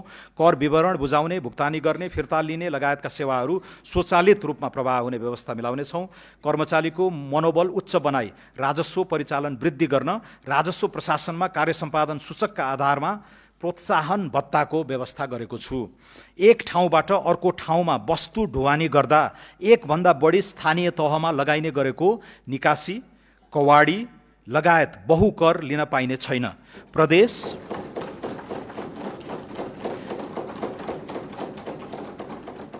प्रदेश र स्थानीय तहका कर भुक्तानी गर्दा स्थायी लेखा नम्बर खुलाउनु पर्ने व्यवस्था गर्नेछौँ। असल व्यवसायीको सम्मान एवं व्यापार सहजीकरणको लागि अथोराइज्ड बिजनेस पर्सनको पहिचानसहित भन्सारमा ब्लू लेन मार्फत जाँच पास गर्ने व्यवस्था मिलाउनेछौँ। कारोबार मूल्यमा आधारित अनलाइन भन्सार जाँच पास प्रणालीलाई थप सुदृढ, पारदर्शी र यथार्थपरक बनाउनेछौँ। भन्सार जाँच पास पछिको परीक्षण कार्यालयको पुनर्संरचना गर्नेछौँ।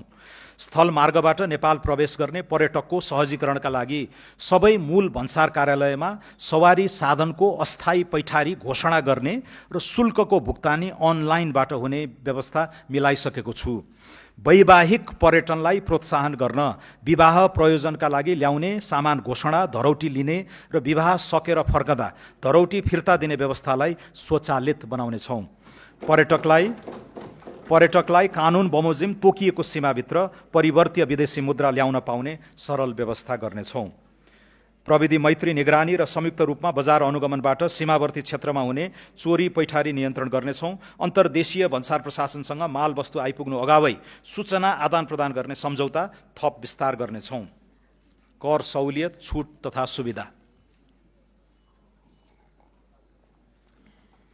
नेपालभित्र कृत्रिम हातखुट्टा र अपाङ्गता सहयोगी सामग्री उत्पादन गर्ने उद्योगको नाममा पैठारी हुने कच्चा पदार्थको आयातमा भन्सार महसुल छुट दिएको छु।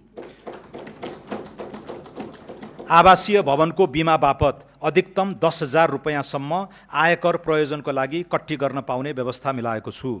विकास निर्माण आयोजना सञ्चालनका लागि जग्गा प्राप्ति गर्दा घर जग्गा रजिस्ट्रेसनको लागि तोकिएको सरकारी मूल्याङ्कनसम्मको रकममा पुँजीगत लाभ कर नलाग्ने व्यवस्था गरेको छु। कृषि प्रशोधन उद्योगमा पहिलो 10 वर्षको आयकर पूर्ण रूपमा छुट र कोल्ड स्टोर, प्याकेजिङ तथा टेस्टिङ ल्याब सहितका मेसिनरी उपकरणको आयातमा लाग्ने मूल्य अभिवृद्धि कर छुट हुने व्यवस्था मिलाएको छु। कर परिपालना गर्ने करदातालाई उच्च सम्मान, सुविधा र कार्यप्रणालीमा सरलीकरण गरिनेछ।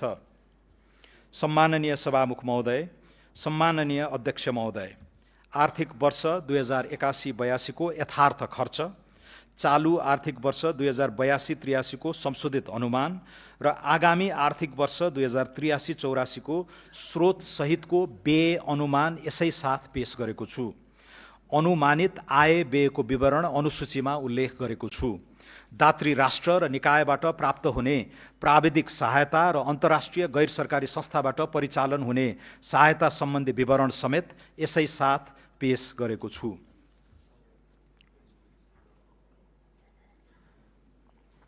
अन्त्यमा यो बजेट राज्य सञ्चालनको नयाँ सोच र सङ्कल्प, आर्थिक रूपान्तरणको स्पष्ट मार्गचित्र र नागरिकसँग गरिएको राजनीतिक करार कार्यान्वयनको प्रारम्भ बिन्दु हो।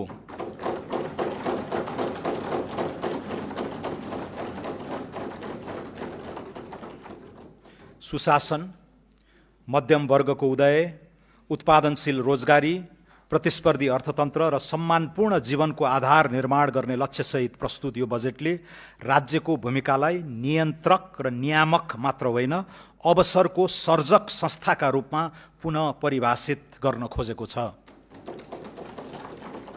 यो बजेटले ऊर्जा, कृषि, वन, उद्योग, पर्यटन, सूचना प्रविधि र मानव पुँजीलाई आगामी दशकको आर्थिक समृद्धिका संवाहक क्षेत्रका रूपमा अघि बढाई अर्थतन्त्रमा संरचनात्मक सुधारको नयाँ चरण प्रारम्भ गरेको छ। यस बजेट मार्फत राजकाजमा थिति बसाल्ने, निजी क्षेत्रको आत्मविश्वास पुनः स्थापित गर्ने, सार्वजनिक सेवा प्रवाह संयन्त्रलाई प्रविधि अनुकूल र जवाफदेही बनाउने तथा उत्पादन, नवप्रवर्तन र उद्यमशीलतामा आधारित नयाँ आर्थिक सूचक्र प्रारम्भ गर्ने आधार तयार गरिएको छ। कर प्रणालीलाई सरल, न्यायोचित र उत्पादनमुखी बनाइएको छ। सार्वजनिक खर्चलाई मितव्ययी र परिणाममुखी बनाइएको छ। सुधार र रूपान्तरणका यी कार्यक्रमहरूको प्रभावस्वरूप आगामी आर्थिक वर्षमा 7% आर्थिक वृद्धि हासिल हुने तथा मूल्य वृद्धि दर 6% भित्र सीमित रहने विश्वास लिएको छु। बजेटमा घोषणा गरिएका नीतिगत सुधार र कार्यक्रम कार्यान्वयनमा सघाउ पुग्ने गरी नेपाल राष्ट्र बैंकबाट मौद्रिक नीति जारी हुनेछ। सुशासन, सदाचार र समन्यायिक समृद्धिमा केन्द्रित यिनै कार्यक्रमहरूको इमान्दारीपूर्ण कार्यान्वयनबाट नै नेपाललाई आगामी 5 वर्षभित्र सुशासित, समुन्नत र स्वाभिमानी राष्ट्रमा रूपान्तरित गर्दै 16औं योजना र दिगो विकासका अधिकांश लक्ष्यहरू हासिल हुने विश्वास लिएको छु। बजेट तर्जुमा गर्दा मार्गदर्शन गर्नुहुने सम्माननीय राष्ट्रपति, सम्माननीय प्रधानमन्त्री, सम्माननीय सभामुख, सम्माननीय अध्यक्ष र राजनीतिक दलका नेतृत्वप्रति हार्दिक कृतज्ञता व्यक्त गर्दछु। बजेट निर्माणका क्रममा रचनात्मक सुझाव, तथ्यपरक विश्लेषण र सहकार्यात्मक सहयोग प्रदान गर्नुहुने माननीय सांसदहरू, निजी क्षेत्र, श्रमिक, किसान, युवा, विकास साझेदार, राष्ट्रसेवक कर्मचारी, विज्ञ समुदाय, सञ्चार जगत तथा सम्पूर्ण नेपाली दाजुभाइ तथा दिदीबहिनीप्रति हार्दिक आभार व्यक्त गर्दछु। राष्ट्र निर्माण सरकारको मात्र दायित्व होइन, यो राज्य, निजी क्षेत्र र नागरिक समाजबीचको समान सङ्कल्प, सामूहिक अठोट, साझा प्रयत्न र समष्टि अभियान हो भन्ने विश्वास लिएको छु। बजेट केवल आङ्किक विवरणको प्राविधिक प्रस्तुति होइन, न त यो अर्थ राजनीतिक दस्तावेज मात्रै पनि हो।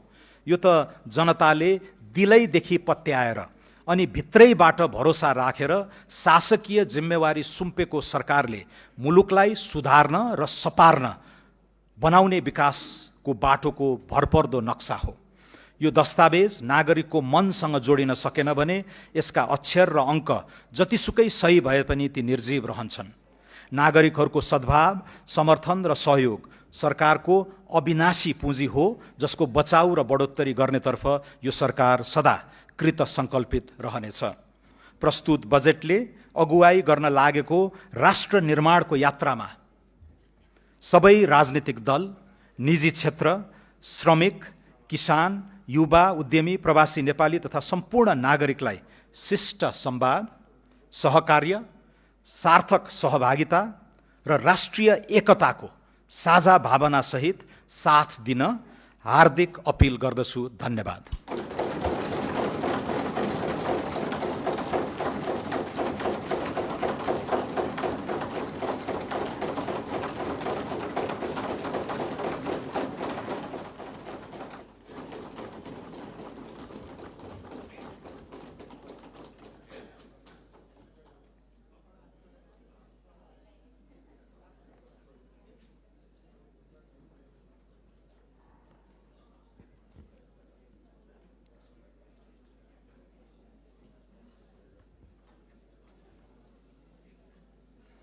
माननीय सदस्यहरू, सङ्घीय संसदको दुवै सदनको संयुक्त बैठक यहीँ स्थगित हुन्छ।